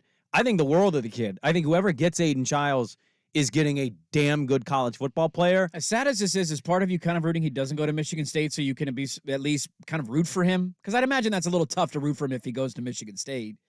Not that you want him to fail, but how can I say these are complicated things when you have a player that transfers. Look, I don't hate Michigan State. You're not rooting against Jonathan? I'm one of those. No, but I've always been a weird beaver for people. I'm not one that's like a lot of the others. I thought what Jonathan did was remarkable, and I'm always going to appreciate that. And I don't really could he have handled it differently? I don't know. I think that whole thing is always going to be ugly, but he made a choice for himself. I just think it's awkward. We all make choices for ourselves. You make decisions every day that I don't know about, nor are they my business. Yeah. You know, if you wanted to leave this show to go do MLB Network stuff, I'd be heartbroken and devastated. I couldn't blame you for it. I contemplated it on Friday night. I bet you did. But, we have to just respect people's opinion. He left. It hurts. But he wants to go coach in the Big Ten with Michigan State. He just views that as a good job. I'm not going to root against him if they get Aiden Childs. That's fair. I'm rooting for Aiden Childs. I'm also devastated for the program, and I hope that the coaching staff, I like what they're putting together. It's very Oregon State heavy. I hope that they can steer this ship long enough to where maybe the ACC and the Big 12 kind of feel pressure, crumble, and we rebuild this thing in 3 years. I thought Pat Chun had a really good quote when he said, the landscape has changed drastically in 2 years. Just wait and see, man. Let's see what it is in 3, and that's what they're going to do with the lawsuit money. They're just going to bide their time, see what happens, and maybe repiece this thing back together to be a part of the bigger group. But I can't blame kids for also wanting to leave, given that they're basically pseudo Mountain West. Yeah, the reality in college football has been all year, and this is what I've tried to point out. I don't know how it impacts Oregon State and Washington State in the long term. The ACC's on their deathbed. Florida State not making the playoff didn't help. There's a report that 4 schools reached out to the Big 12 that it was Boston College. It was Virginia Tech. It was like schools like that are reaching out saying, because they realize what the big schools want to do, and they don't Yeah. want to be left looking out. Right. They don't want to be Oregon State and Washington State, where everybody else gets a life raft. It's like Florida State was releasing statements in the middle of the year how pissed they were at their conference. the Clemson and them want distribution. out. They all want out, and so it's only a matter of time until this all moves again. And what does that mean for Oregon State and Washington State in the long term? Again, I don't know. But this notion that this is the finality of conference realignment, Right. in the way that the sport we're always evolving. Houston was out of a Power 5, now they're back in a Power 5 or a Power 4, whatever you want to label it. But that is really tough news for Oregon State. Aiden Childs has entered the transfer portal this morning. That just came across the wire. the other thing I would add to this, I don't think this will be the last one for them. I had No. somebody else tell me a week ago they think the top third of the talent is going to be hitting the portal in this one. DJ's gone, and feel how you feel about it. I know Martinez is staying, and that's positive news. He also has only one more year left. Childs leaving, not shocking. Keep an eye on for some other names for them. I don't think this is the end of it. I want to get to a couple of the quick notes, transfer portal related, because there's a few names that are entering that I find interesting. A couple of names that Oregon fans should probably keep an eye on. We mentioned the crystal ball earlier to Washington, and then we'll get back into the playoff, the matchups, the Pac-12 championship game, all that again in the final hour. But there's a name out there. What does it do for the future of this program? Let's speculate next on The Fan. Who's stinking it up?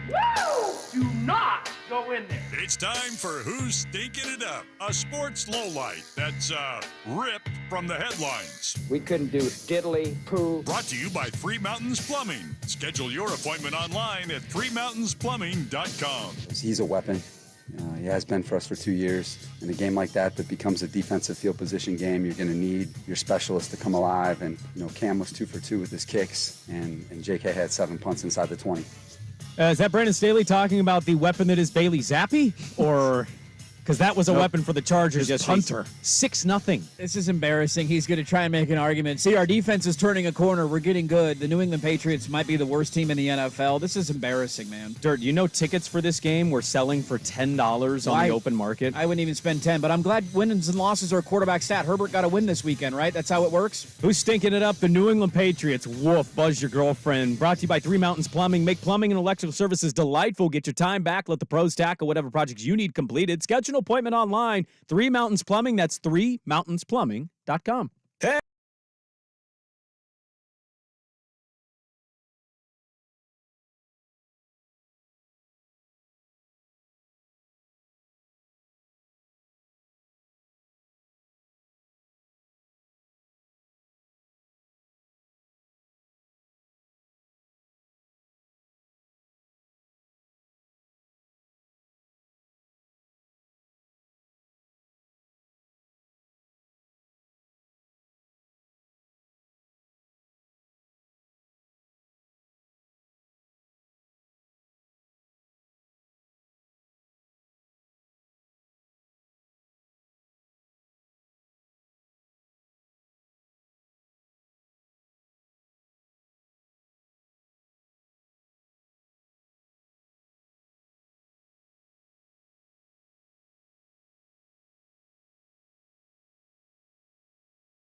Welcome back in.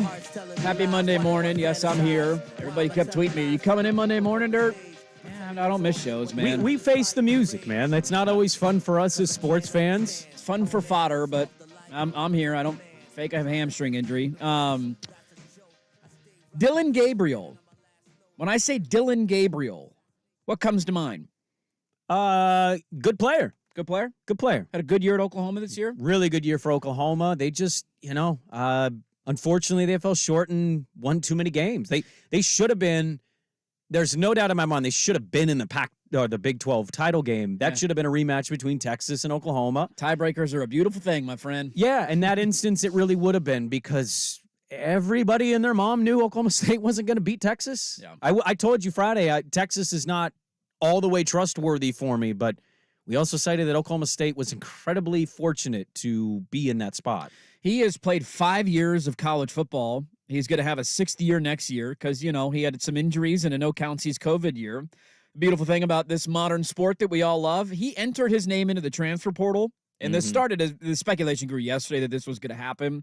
I don't know enough about Oklahoma to know why this is. Is it just because he can get a bigger paycheck? Is it because they have a guy that's behind him? They're like, hey, we don't want to lose him, so we're ushering in the next era. I don't know how all that's working out. Yeah, you do. Isn't this free agency? This is just let me see the market and see what money I can get. Yeah, but I don't know. Maybe Oklahoma doesn't have their NIL figured out, but I have a hard time believing that. Like, it's Oklahoma, man. It's a big deal. You're telling me they can't play players too? But maybe Oregon can offer 6 figures more than Oklahoma. Like, it's a small margin, but I kind of think what most of this is just like it's value. Let me see what my worth is on the open market. It could be. He had 30 touchdowns, 6 interceptions this year, the highest QB rating of his career, and that is a name that is growing in speculation around Oregon. I know we listed Cam Ward last week. I know that's still a player that they're interested in. Another major opening, though, happened this morning. Kyle McCord, who went 11-1 as a starting quarterback at Ohio State, also entered the transfer portal. So now Ohio State needs a new starting quarterback.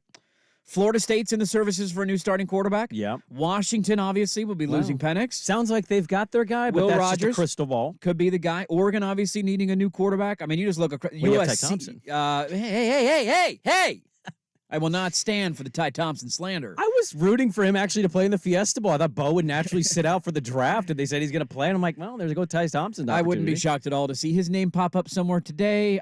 But hey, I said the same thing last year. Bo announced he was coming back, and I'm like, oh, Ty's gone. And then Ty stuck around for another year. So maybe he does it again. I don't know. But I would be pretty surprised, especially with Bo announcing he's going to play in the bowl game, if Ty Thompson sticks around for that one, because this is a tight window that you got to hit. But it does sound like Dylan Gabriel will be a guy that Oregon is very interested in. And it's part of me is excited, but also part of me doesn't like this stuff. It's like a combination. It's almost turning into modern college basketball. Like, the hardest, I watched a little bit. I needed an Oregon pick-me-up on Saturday, so I watched the end of their game against Michigan. And Jackson, you're lucky it picked you up. It did. It almost didn't pick me up. Shellstat hit a big 3 late. They won. You're like, all right, this is cool. It was a marquee game, and they won. I don't know if Michigan's any good, but what the hell?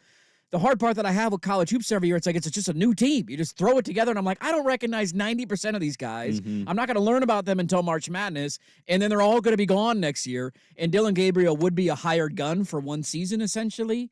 But it would solve a major question, and that is, who is the Oregon quarterback going to be next year? I don't think we're done. I think the thing's just going to keep growing as the day goes on and the days go on. I mean, their team's still playing, by the way, that there's going to be more names from those teams that hit the portal because, again, they might have incredible value that they cash out on. And I don't begrudge any of these guys. I do. It does make it's a good and bad thing. It sucks. Like, Oklahoma fan right now is probably like, damn it, we lost our quarterback. But Oregon or another program could be going, hey, man, at least we've got a stable leader coming in after such a stable leader in Bo Nix. Like, it can rework your program, and it can also be devastating in some ways. The thing I wonder, though, is, like, where it all sits between him now and Cam Ward, if you're Oregon.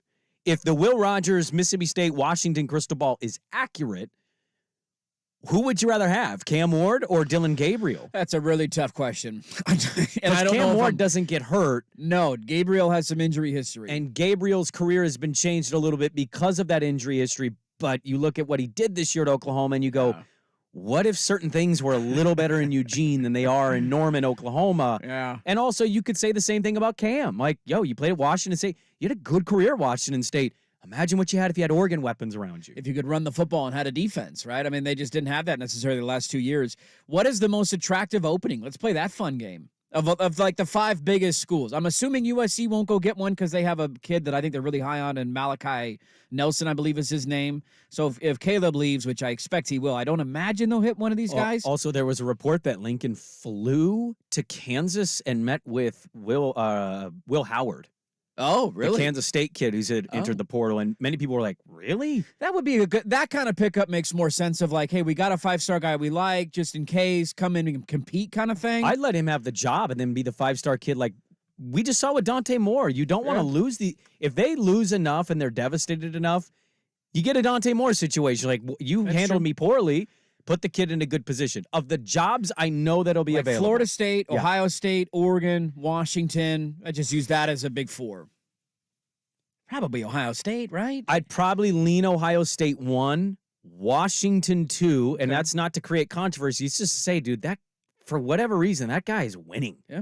And I don't know what they're going to have at the target positions. I know they're going to lose Rome, but I'm going to assume he just knows how to use me. Oregon 3, and then Florida State, probably my 4th. Interesting. Okay. Yeah. So there's a lot of recruiting news going on. This is a How story. would you rank it?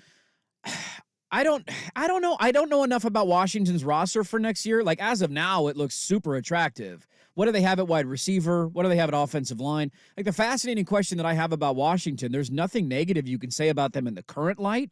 They just went undefeated, won the conference, and they're going to the college football playoff. They beat my team twice. So McMillan's a junior. I think it's a question of the future. Does McMillan stick around after his injury-riddled season? Odunze's likely gone. You're losing your key edge rushers, and the recruiting class is awful for next year. It's just a fact. I'm trying to see Polk, and then you got Bernard. They got weapons. Giles Jackson will be back. I know they redshirted him. He had a nice little play in that game because he hadn't played most of the year. But my point is just simply, I'm just going to go off what I've seen, and I am reacting to the moment. Mm-hmm.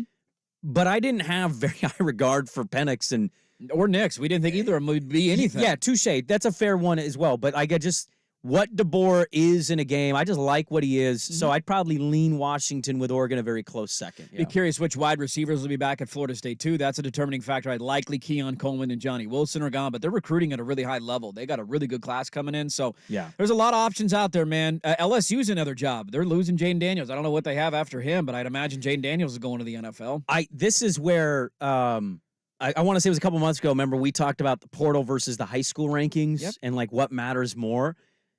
High school probably still wins out here, but you are noticing the trend here is we're not just handing the reins to the freshman kid. No, we got a guy that's ready to play right now. Play him. Yeah, it's a plug and play. So the free agency of NIL is creating basically junior, senior, grad senior opportunities, and your team doesn't have to go through the pains of a freshman or sophomore first time playing. Some of these teams will do it, but you are seeing right now with all of these names putting into the portal, a lot of these programs are going to have just plug and play. Yeah. There's no weight here. These guys all have experience. They all know what it takes to win football games. All ready to go. And so you kind of feel a little less stressed about certain things about your team going into the next season, knowing you have experience coming in. I do think it questions last thought on this. You don't really want with these situations a tough early schedule because it can take you some time to gel when it's a new team. It doesn't happen right away. There's no preseason. You got spring ball and fall camp, and then boom. When you got to play these tough matchups early on in the year, I do think there's an aspect of teams can change and evolve as the year goes on. Oregon last year, Georgia, and then after what happened. Like, you got a whole new roster, a new quarterback. It's like, yeah, good luck winning that game. You had no chance. Not that you had any chance later in the year against Georgia either. But here's the quick notes on the quarterback position today. Aiden Childs is in the transfer portal. If you're just getting in your car, he is leaving Oregon State. Will Rogers, the Mississippi State transfer, has been predicted to sign with Washington. So we'll keep an eye on that one. And it sounds like Oregon is going strongly after Dylan Gabriel, who started at Oklahoma the last 2 years. He is also in the portal. Can I ask you quickly? So yes. I'm not on Twitter right now, but I didn't see. So is that what the report is, that Oregon, it's more Gabriel than Ward? It seems like that's the murmur right now. Because when McCord put in this morning, I had seen at 5 a.m. McCord was transferring. I also saw that Cam Ward and there was one more, but Cam Ward was maybe linked. Maybe Ohio State's calling on Cam Ward services. I think Florida State's calling on Cam Ward too. Yeah, that's who it was, Florida State, yeah. You got your pick of the litter, man. If you're one of these big quarterbacks, this is why you enter the portal. Matt Rule said it last week. You can get $2 million. It's a bidding war for these guys. You need a starting quarterback for next year. We'll see where they all end up landing. We got a lot to get to in the final hour of the show. We'll see if we have time for the 49er beatdown in Philly. Boy, did my heart need that yesterday. Let's talk about it. That was a massive statement, and I have an MVP thing I want to bring up. Who is the best team in the NFL? think we know the answer to that question. We'll get back into the playoff. Did they screw over Florida State? We got poll questions, Pac-12 championship game, loaded final hour. Don't go anywhere. Dirt and Sprague on 1080 The Fan. Jim Gaffigan here with some more straight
Sprague. Holy crap. What happened? You got pink eye. With Andy Dirt Johnson. Giving each other butterfly kisses or something? Ha ha ha, very funny. That's not how you get pink eye. You get it from food particles making their way into your ocular cavities. And Brendan Sprague. I farted on Jason's pillow as a practical joke. He farted on Jonah's thinking it was mine, and then eventually pink-eyed my pillow. Not proud of any of this, but I think we've all forgiven each other. Dirt and Sprague on 1080. You can get pink eye from farting in a pillow? Totally. That's awesome. The Fan. Hey, let's do this. Final hour. Dirt and Sprague here on Portland Sports Leader 1080 The Fan, 99.5 HD2, the Odyssey app, and live on YouTube. Shout out to everybody watching. Shout out to everybody listening today. Got a lot to get to here in the final hour of the show. Big political news this morning. Doug Burgum has suspended his presidential campaign. Damn it! Massive news. Who am I going to vote for now?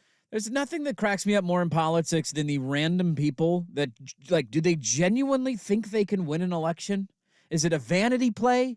Like, Yes. who in Doug Burgum's life told him, you could be the president of the United States? I believe he is the governor of North Dakota. I was going to say, he's a Dakota guy, right? He's a Dakota guy. He's probably going to the saloon, and the luck, 23 people in that building are like, Doug, you're the guy, man. I think you can do it. And he's like, yeah, I can. First two debates, everybody looks at the end of the stage, and you're like, who the hell is this guy? I've never even heard of him or seen him before. Never heard the name prior to the first debate. I was like, Doug Burgum. Doug, Okay. Dougie Doug, going back to the Dakotas. Wait, have we ever had a Doug president?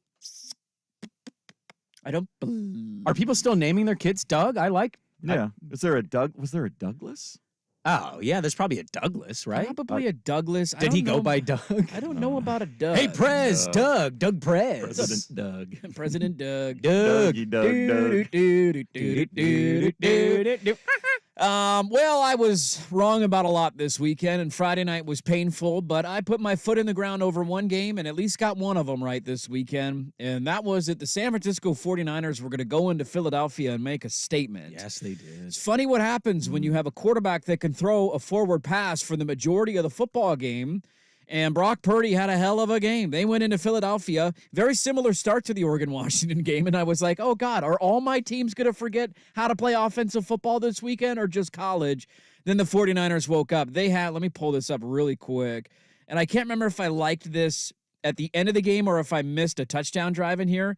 After going back-to-back 3-and-outs, yeah, this was their next 6 drives. 85-yard touchdown drive, 90-yard touchdown drive, 75-yard touchdown drive, 77-yard touchdown drive, 75-yard touchdown drive, 47-yard touchdown drive. And once again, in a big game like they did against Dallas earlier this year, the 49ers made an absolute statement, and I will maintain the opinion I've had all season. That is the best team in the NFL, and I don't even know if it's close, Bob. No one's giving us a chance. I'm gonna play the. I'm now doing what you did to my Ducks to the 49ers in return. I'm gonna see if I can jinx them, although I don't want that to happen. Look, if they don't win the Super Bowl, I'll be okay. But I definitely I hope my Niners can roll through. Look, the biggest thing for them to me isn't they can be beat, but like their biggest opponent right now is health. You just don't get hurt. You got to stay healthy. If McCaffrey, Williams, Debo, Purdy, all these guys stay healthy, they certainly can be the best team in football and win that Lombardi trophy. A long overdue, I think, reward for a Kyle Shanahan. That was super impressive. I thought they'd win. I liked your bet. Even at the 3 number by Sunday, I contemplated teasing the Eagles up, and then I'm like, I'm betting the Niners. Screw that. I'm keeping them out of teasers. And boy, was I lucky to do that. That ended up being a good call. Because that would have been an Eagles plus 10 ticket that didn't cash, and that would have been awful. I was just impressed with the overall moxie of having -6 yards in the first quarter. They look lost, man. And then coming back, beating a security in the face, getting ejected for it, and being a rallying cry for the visiting team, not the road team. I loved on the broadcast that we're all supposed to know who Big Dom is, like Burkhardt. Oh, Big Dom! Who is Big Dom? I'd never heard of Big Dom prior to that game. He also should be suspended because you can't put your feet in the white paint and make contact with a player. No, like, and you're not a coach. You're a security guy. Like, you can't do that. Sirianni apologized to Shanahan post-game. They caught that audio at the coaching handshake. I think there's a ton of respect with these two teams in that moment. Like, Dre Greenlaw does this every game. He just sometimes gets away with it. I want to point out this because San Francisco doing that to them was impressive. Don't say anything racist. I feel like something racist is going to come out of your mouth. Debo talked a lot of trash, scored 3 tutties. Like, talk about living up to a moment. Debo Samuel came up big. Untouched on that last touchdown screen. I just want to highlight, like, if one of the quarterback stat lines was 19 for 27 for 314, an 11.6-yard average, 4 tuds, no picks, the entire NFL broadcast this morning would be, oh, Jalen. You're racist. I knew it. Brock Purdy's stat line was unreal. And if you don't want to put him in the MVP, I'm actually not even going to argue with you. Trent Williams, Christian McCaffrey, very deserving of that conversation too. It's a stacked team. The point is, it's funny when one quarterback has the stat line and there's not a lot of chatter about it. Whereas if the other guy would have had the stat line, we wouldn't shut up about it. And I think Jalen Hurts is a good player. They got a good opportunity this week against Dallas to rebound. Yeah. I didn't find him particularly impressive. I don't even care what his final box scores say. I thought he held on the ball too long. He's the same quarterback. If you take away his first read, he is very easy to stop if you do not allow him to run. And you got cited somehow on YouTube as being racist for not wanting Jalen Hurts, even though I think you are on the Lamar MVP train a little bit. He's a franchise guy. Can He's we just pump not the there. brakes? Can we just pump the brakes? He's got amazing wideouts. He's got the best offensive line in football.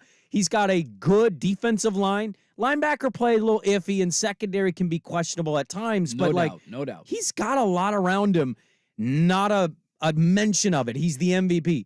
Brock Purdy, unproven. I question it even at the start of the year. He goes out and has that game. You want to call him check down Charlie, sure, but his average is 11.6. That leads the NFL. Some of that is yak because Debo's the number 1 yak player in football. But, like, my God, is it alarming how different the narratives are if certain players have a stat line versus not the player having the stat line?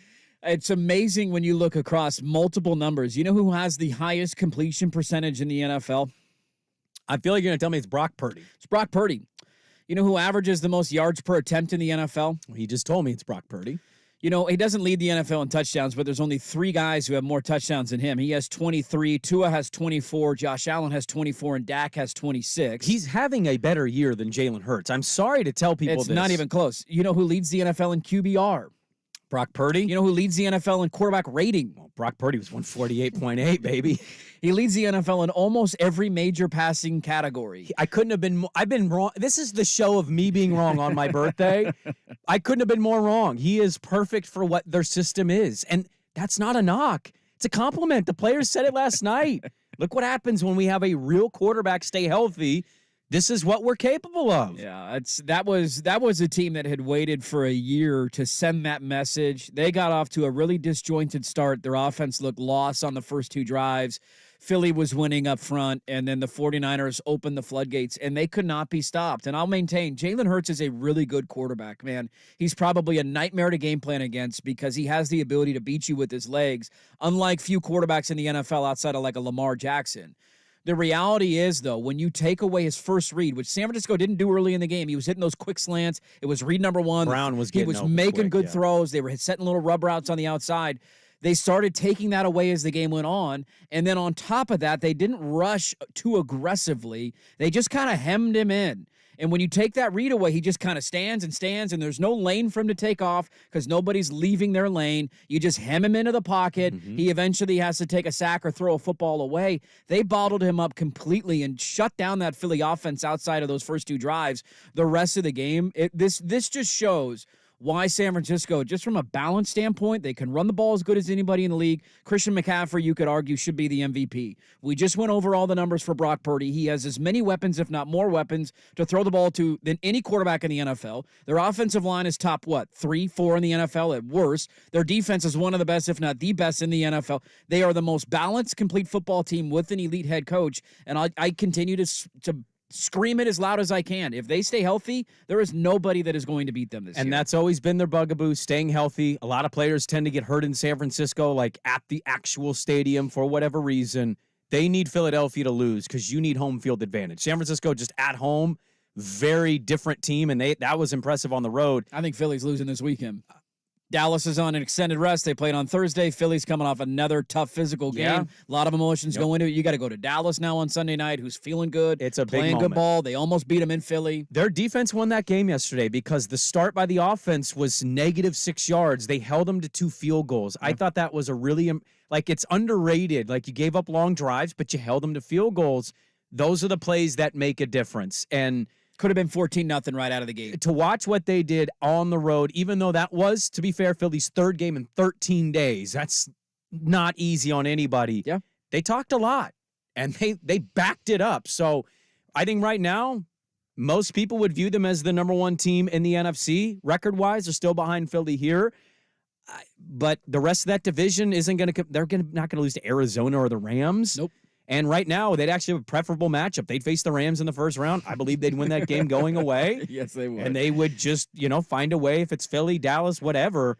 They're pretty whole, man. And to watch them come back and be a rallying cry with that sideline altercation was damn impressive to do what they did. That was a big game, a lot of buildup. I watched the entire thing. I don't usually do that for a 1 p.m. slate, but Browns and Rams did nothing for me. And what was the other game? Bucks and Panthers? Like, oh, God. I didn't watch a second of that. I had this game on. I think Hurts and Knicks are similar in this regard with the college pro comps here.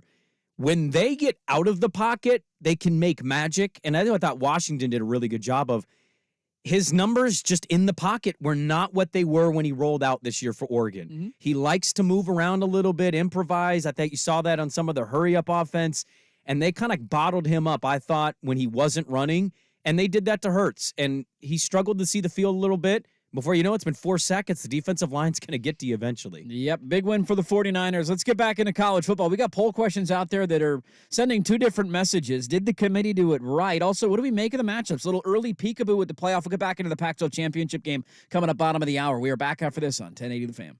The Fan is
80, The Fan.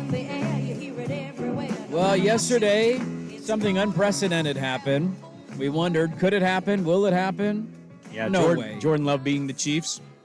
Yeah, that killed me, dude. I had Chiefs money line to finish off a parlay. How's the pick'ems going, the survivor pool? We are down to the final two. Okay. There's a battle for third place, but one of the competitors lost with the Steelers yesterday over Arizona, but the other one has Jacksonville tonight. So if Jacksonville loses, they're still going. But also in the final championship matchup, one of the teams took Miami yesterday, so they are continuing on. The other one has Jacksonville tonight. So a lot is riding on Jacksonville, Cincinnati tonight. I'm rooting against Jacksonville. I need Swag to not pick up a game on me. Yeah, we had a rough. You were 1-2 this weekend. I had a rough week. Can I be honest? Are we in the trust tree here? Yeah, I have some trust tree stuff. I was so overwhelmed and nervous and anxiety-ridden all last week. I locked in my 49er bet early. I didn't look at any games the rest of the week because I just forgot. Sure. And then had to panic pick 2 games. And then I realized I took the Browns and Joe Flacco was starting, and I didn't even know that Joe Flacco was starting. I was wondering why you did that, and they were hanging for most of it. I was scrolling in the moment. You were giving your pulled pick, it and I'm off. like, who do I do? What do I do? And it was like, Browns plus 3.5. I was panicking. And then they got blown out at the end. And Hey, I'm they like, almost did, though. They almost covered. It's okay. Broncos-Texans went to the fourth quarter at 39 points. I needed one touchdown. One more tutty. That's all you needed. One. And field goal, punt, turnover on downs. Hey, Cool. Go Russ, baby. Awesome. So, yeah, that's where we're at in the survivor pool. Yesterday, Florida State was left out of the college football playoff. An undefeated Power 5 conference champion was left out. We put up a poll question last night. I want to take a peek and see where this is at to see if the committee, where are our listeners at? Did they get it right? Because you and I disagree on this. I don't disagree with any of the points that you bring up. Florida State got hosed, man. There's no ifs, ands, or buts about it. If you're undefeated, you should be in. My larger anger and frustration is just at the format and the sport itself. And if you really want to be angry at George Kliavkoff, because the reason we don't have a 12-team playoff this year is because of the alliance. The Big Ten, the ACC, and the Pac-12 started an alliance, which ended up being one of the biggest disasters in the history of the sport, because then the Big Ten took 2 of our teams, and then it started the collapse of the conference. Well, they took more than 2. But Eventually, sure. Yeah. At first, they took 2. And we just thought, let's stick with the alliance and vote down the expanded playoff. 60% of people say no, they did not get it right. Florida State should have been in over Alabama. 28% said yes, they got it right. A few votes for Florida State over Texas, which I would say why? And then a few votes for Georgia over Texas. But the majority say no, Florida State should have been in over Bama. The conversation to me is like your perspective. I think you phrased this with feel. Like, that's all this is. It's feel and eyeball. It's not record, conference title, what you did. I've never seen so many point to injury during these rankings than this year. And it's like, well, he got hurt. It's like, okay, but they did keep winning. They won their conference title, and Michigan seems a little shaky against really good defenses, and Florida State's defense is playing at an elite level right now. And I do not fault anybody that wants to watch Michigan-Alabama more or thinks Alabama can win the whole enchilada. I don't dispute any of that. I just know everybody making those same arguments are not making that argument if their team's the 13-0 conference champion no matter what. Nope, you would feel hosed. Not Everybody a would. single soul. And my thing is, it doesn't make you a hypocrite. I try to put myself in the position. If that's my team, how I'm feeling. Yeah. I hate Florida State. I have no allegiance to it. I've never rooted for them. I used to root for the Florida Gators in that rivalry matchup. I was pissed because 13-0 in a conference title, it's so far it meant something to that committee.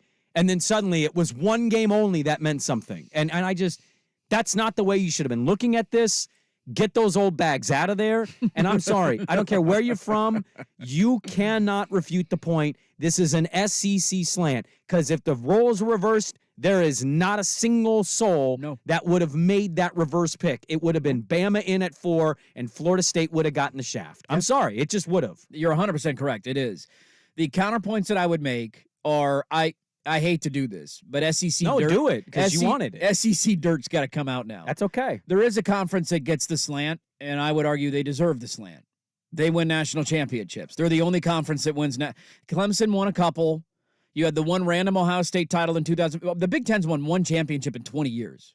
One. Yeah. In 20 years. Yep. They have in the last 20 years, the Big Ten and the Pac-12, 10 have the same number of national championships. USC won in 2006 and Ohio State won in 2014. Did USC win? Well, they technically had it taken away, but we all watched the game, right?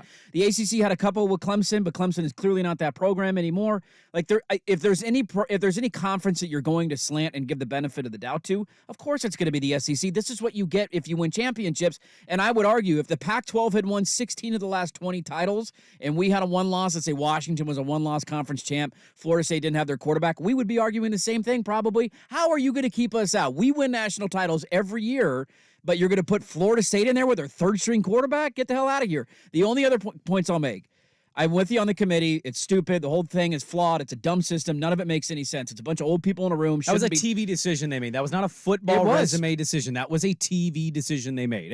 It's okay to say that out loud. It was. You know why they made that TV decision? I do. Because of TCU. Well, TCU won their first game, though. Yes, they did. And then what happened in the national championship game? That was the worst national championship game in the history of the sport. The ratings were at all-time low. The interest in that game was at an all-time low. But nobody was beating that Georgia team last year. Not a single team. Ohio State damn near did. But they didn't. I know, but to the point, though, elite teams had a chance. TCU was not an elite team last year. No. We all knew it all season long. But they made it because they were undefeated. And the reason they made it was because teams like Alabama had 2 losses. And so that's the only area that I'll push back on. Florida State got hosed. I don't disagree.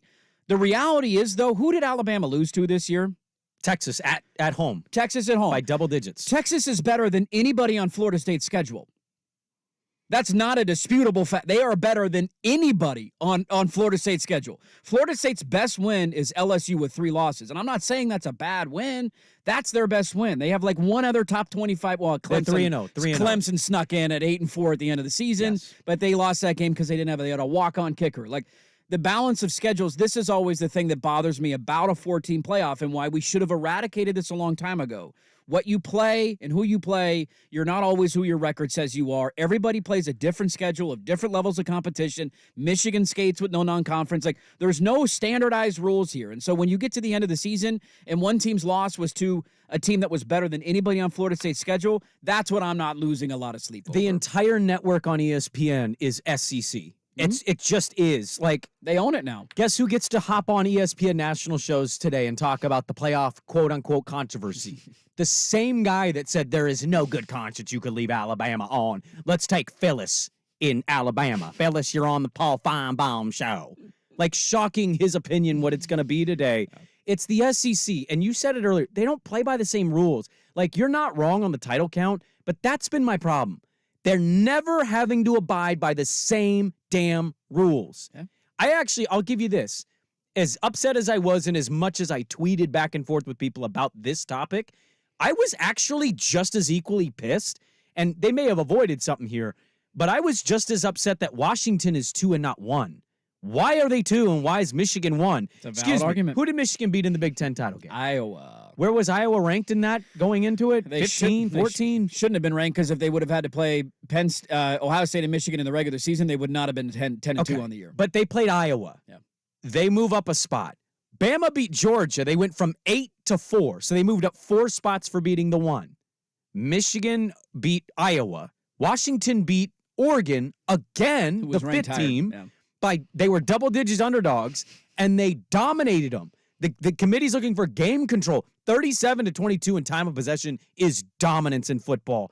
And they only move up 1 spot for that win? Mm-hmm. It's ridiculous. It's hypocritical. Yes, it is. And I can't wait for it to be done. Go to 12. Be done with it. Auto bids, that's all. This is what we need. It was a TV decision yesterday that was not resume in football because everybody arguing with me is making eyeball and field test arguments, not 13-0 conference title arguments. Yeah. They would not be making those arguments against their own team if the shoe was on the other foot. No doubt. And that's why it's ridiculous to me. No doubt. I want to give you a glimpse of what could have happened if not for our incompetent leadership and how exciting that would have been. We'll get to that coming up next. We'll dive back into the Pac-12 championship game. What a crazy Monday, man. We've got a lot still to get to in the next half hour. Here's Swag with SportsCenter. Now, from the Spirit Mountain Casino Sports Desk, a Sports Center update on 1080 The Fan. Brought to you by Laurelhurst Market Steakhouse and Butcher Shop. Their butchers are all trained chefs eager to help with cooking advice. Get to know your friendly neighborhood butcher online at laurelhurstmarket.com. First on The Fan. For the very first time in the history of the College Football Playoff Committee, an undefeated Power 5 conference champion has been left out of the playoff. Florida State went 13-0, won the ACC, and were leapfrogged by both Texas and Alabama in the final rankings.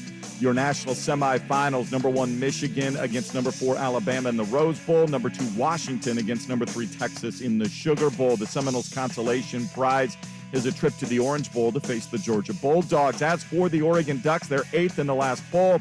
They'll play on New Year's Day in the Fiesta Bowl against Liberty, who was the top-ranked Group of 5 conference champion. Oregon State will go back to El Paso in the Sun Bowl to face Notre Dame on December 29th. The NFC got a lot tighter at the top after the 49ers scored on 6 consecutive touchdowns, routing the Eagles in Philly 42-19. Brock Purdy threw for 314 yards and 4 scores in the win.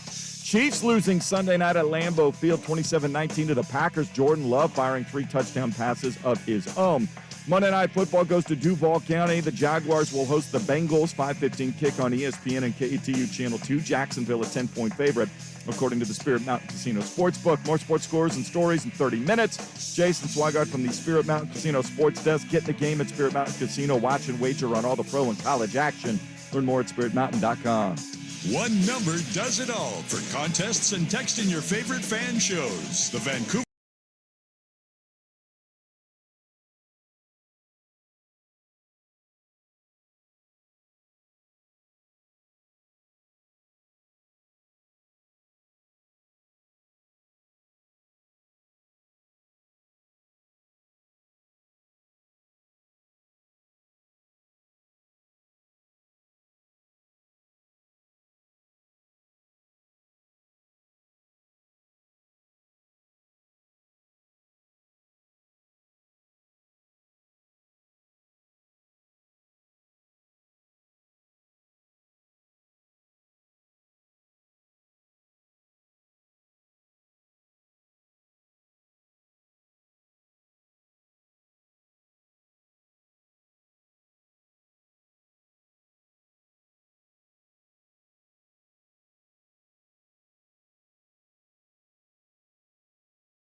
This is Dirt and Sprague on 1080 The Fan. Shout out to everybody watching me house a banana during a commercial break. That's the kind of content you get. They call it Only Dirt. I'm going to start charging 99 cents a month. I hammered that banana. I like Only Andy's better. Only Andy's? Yeah. Okay, Only Andy's. And then you subscribe. Only Andy's could go either way because Andy is a boy and girl name. Right, and I think you keep a nondescript photo, and then when they subscribe, there's a video of you shirtless eating a banana. Go, welcome to the dirt zone. Like Farmer Flan, right, rubbing my nipples. While I'm eating a banana. I brought a banana, and then I said, don't eat this until the show's over. Don't eat it till the show's over. So you can screen grab me eating a banana any day of the week. This is what, if not for the incompetence of George Kliavkoff, who, by the way, he was there Friday. Wow. How about Georgie boy? What? Well done, Georgie. What a trophy handing, let me get out of here now moment. Well done. And by the way, did you note that he had a microphone on?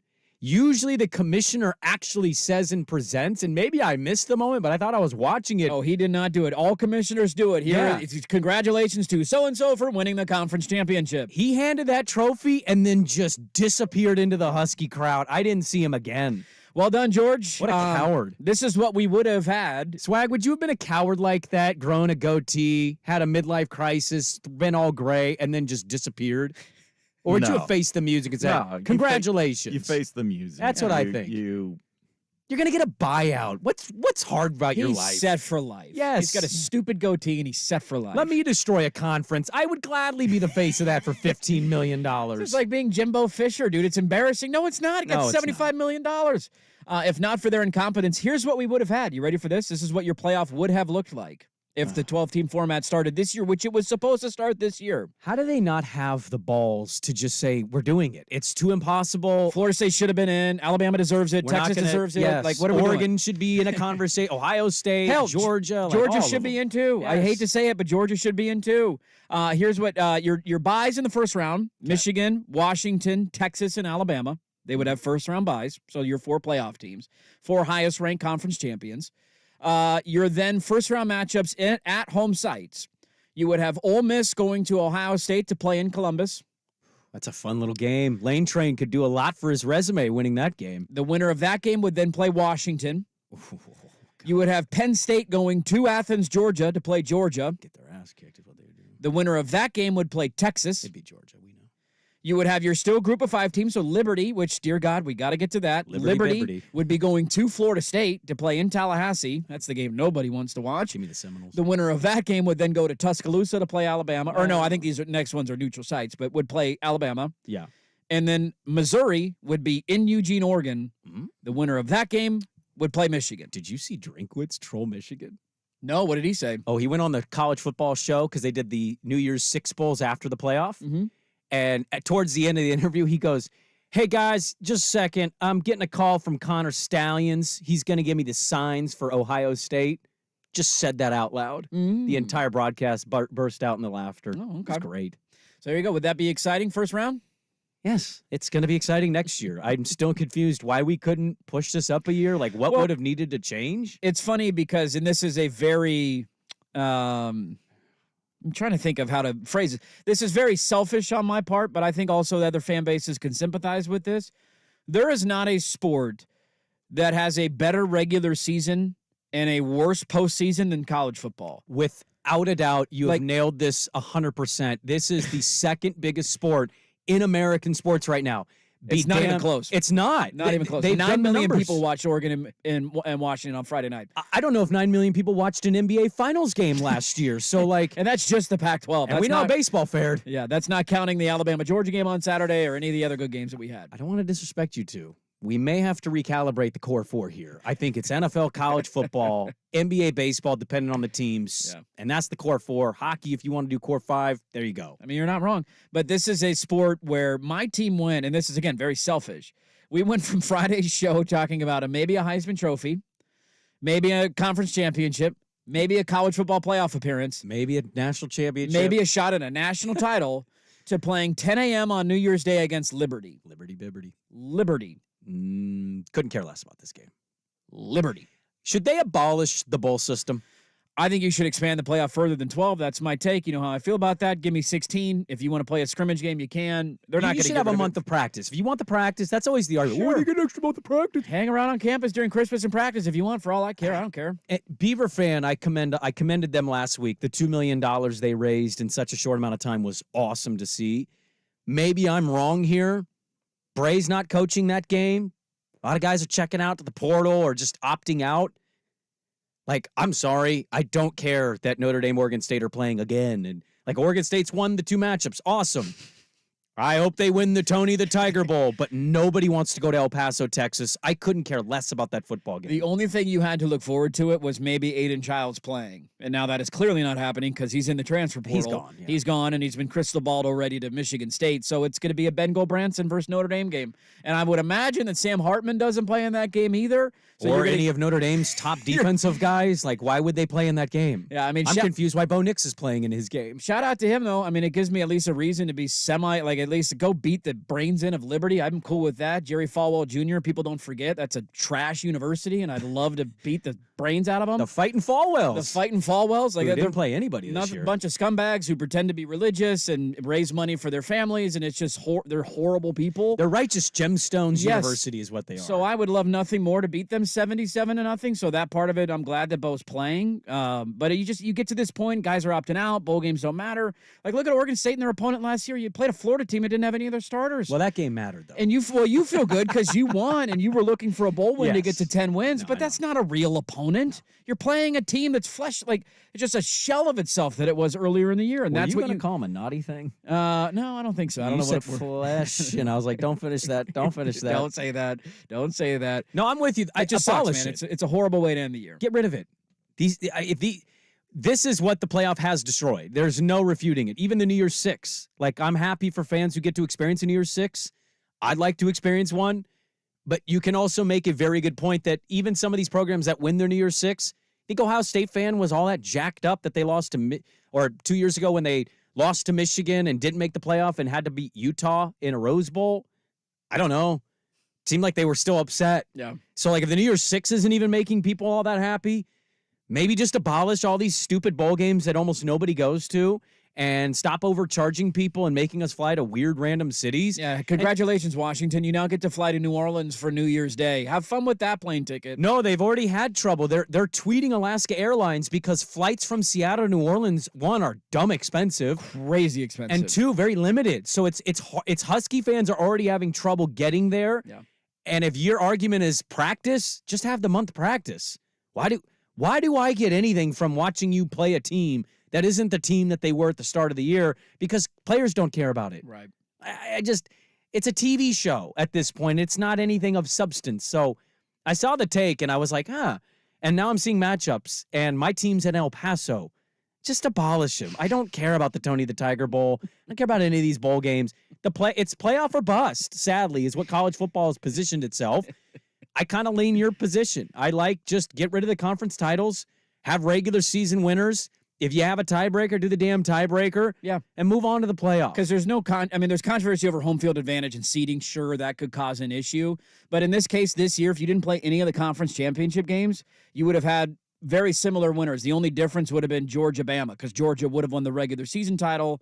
Actually, no, that's not true, because they both would have been undefeated. So you would have had to come up with a tiebreaker. When they both common opponent or something like that? You go common opponent or common score or something like that, because they both were technically undefeated in the SEC. And then you skip conference championships. You give everybody a week off to get healthy. Start the playoffs this week. And these would be the matchups we'd be going into this weekend. 6 a.m. call for you on the Fiesta Bowl. Yeah, we'll see about that. All right, we got a lot. Let's close up with some poll questions. There's a lot out there, including the fear that everybody has that is going to happen. We'll wrap it up there next on The Fan.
This is Dirt and Sprague on 1080 The Fan.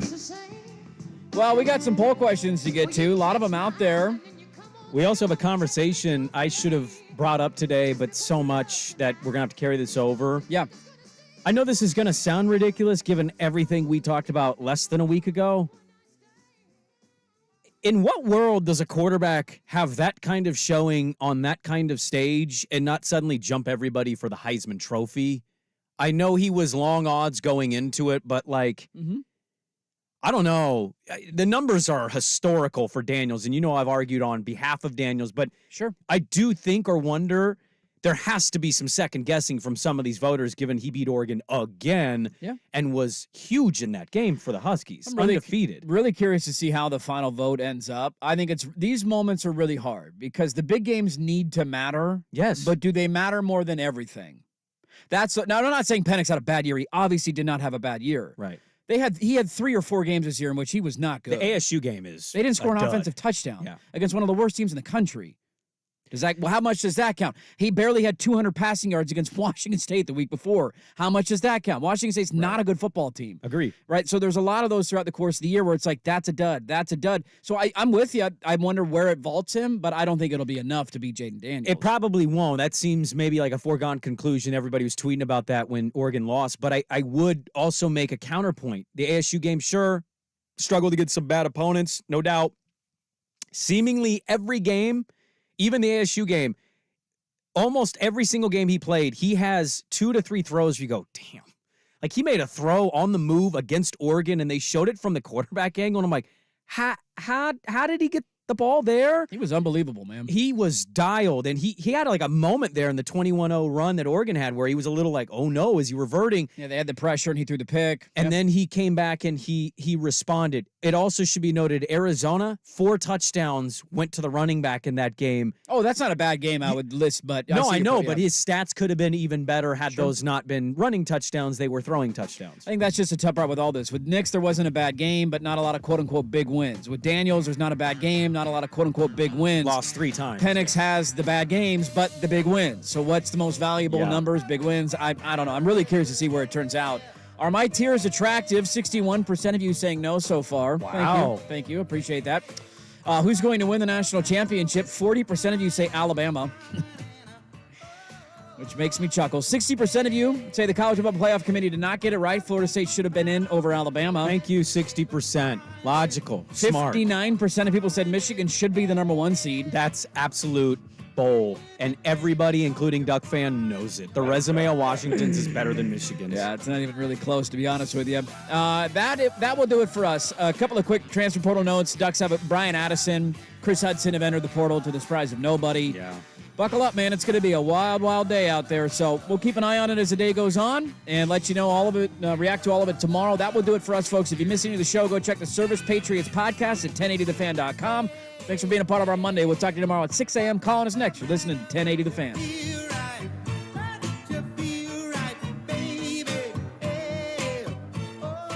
I'm Trista Crick with BetQL. The NBA in-season tournament is only in its first year, and it's already a massive hit with bettors. Why? Because it's made early season games extremely competitive, and now we're down to our final 8 teams. And while the Boston Celtics are the favorites to win the tourney at plus 300, the New Orleans Pelicans are a long shot team that I love. Why? They're finally healthy, and that makes them deep and dangerous. And at plus 1,200, it's a bet worth taking. I'm Trista Crick, helping you beat the books and bet smarter with BetQL. Download the BetMGM app today. For the ones who get it done, the most important part is the one you need now. And the best partner is the one who can deliver. That's why millions of maintenance and repair pros trust Grainger, because we have professional-grade supplies for every industry, even hard-to-find products. And we have same-day pickup and next-day delivery on most orders. But most importantly, we have an unwavering commitment to help keep you up and running. Call, click Grainger.com, or just stop by. Grainger, for the ones who get it done.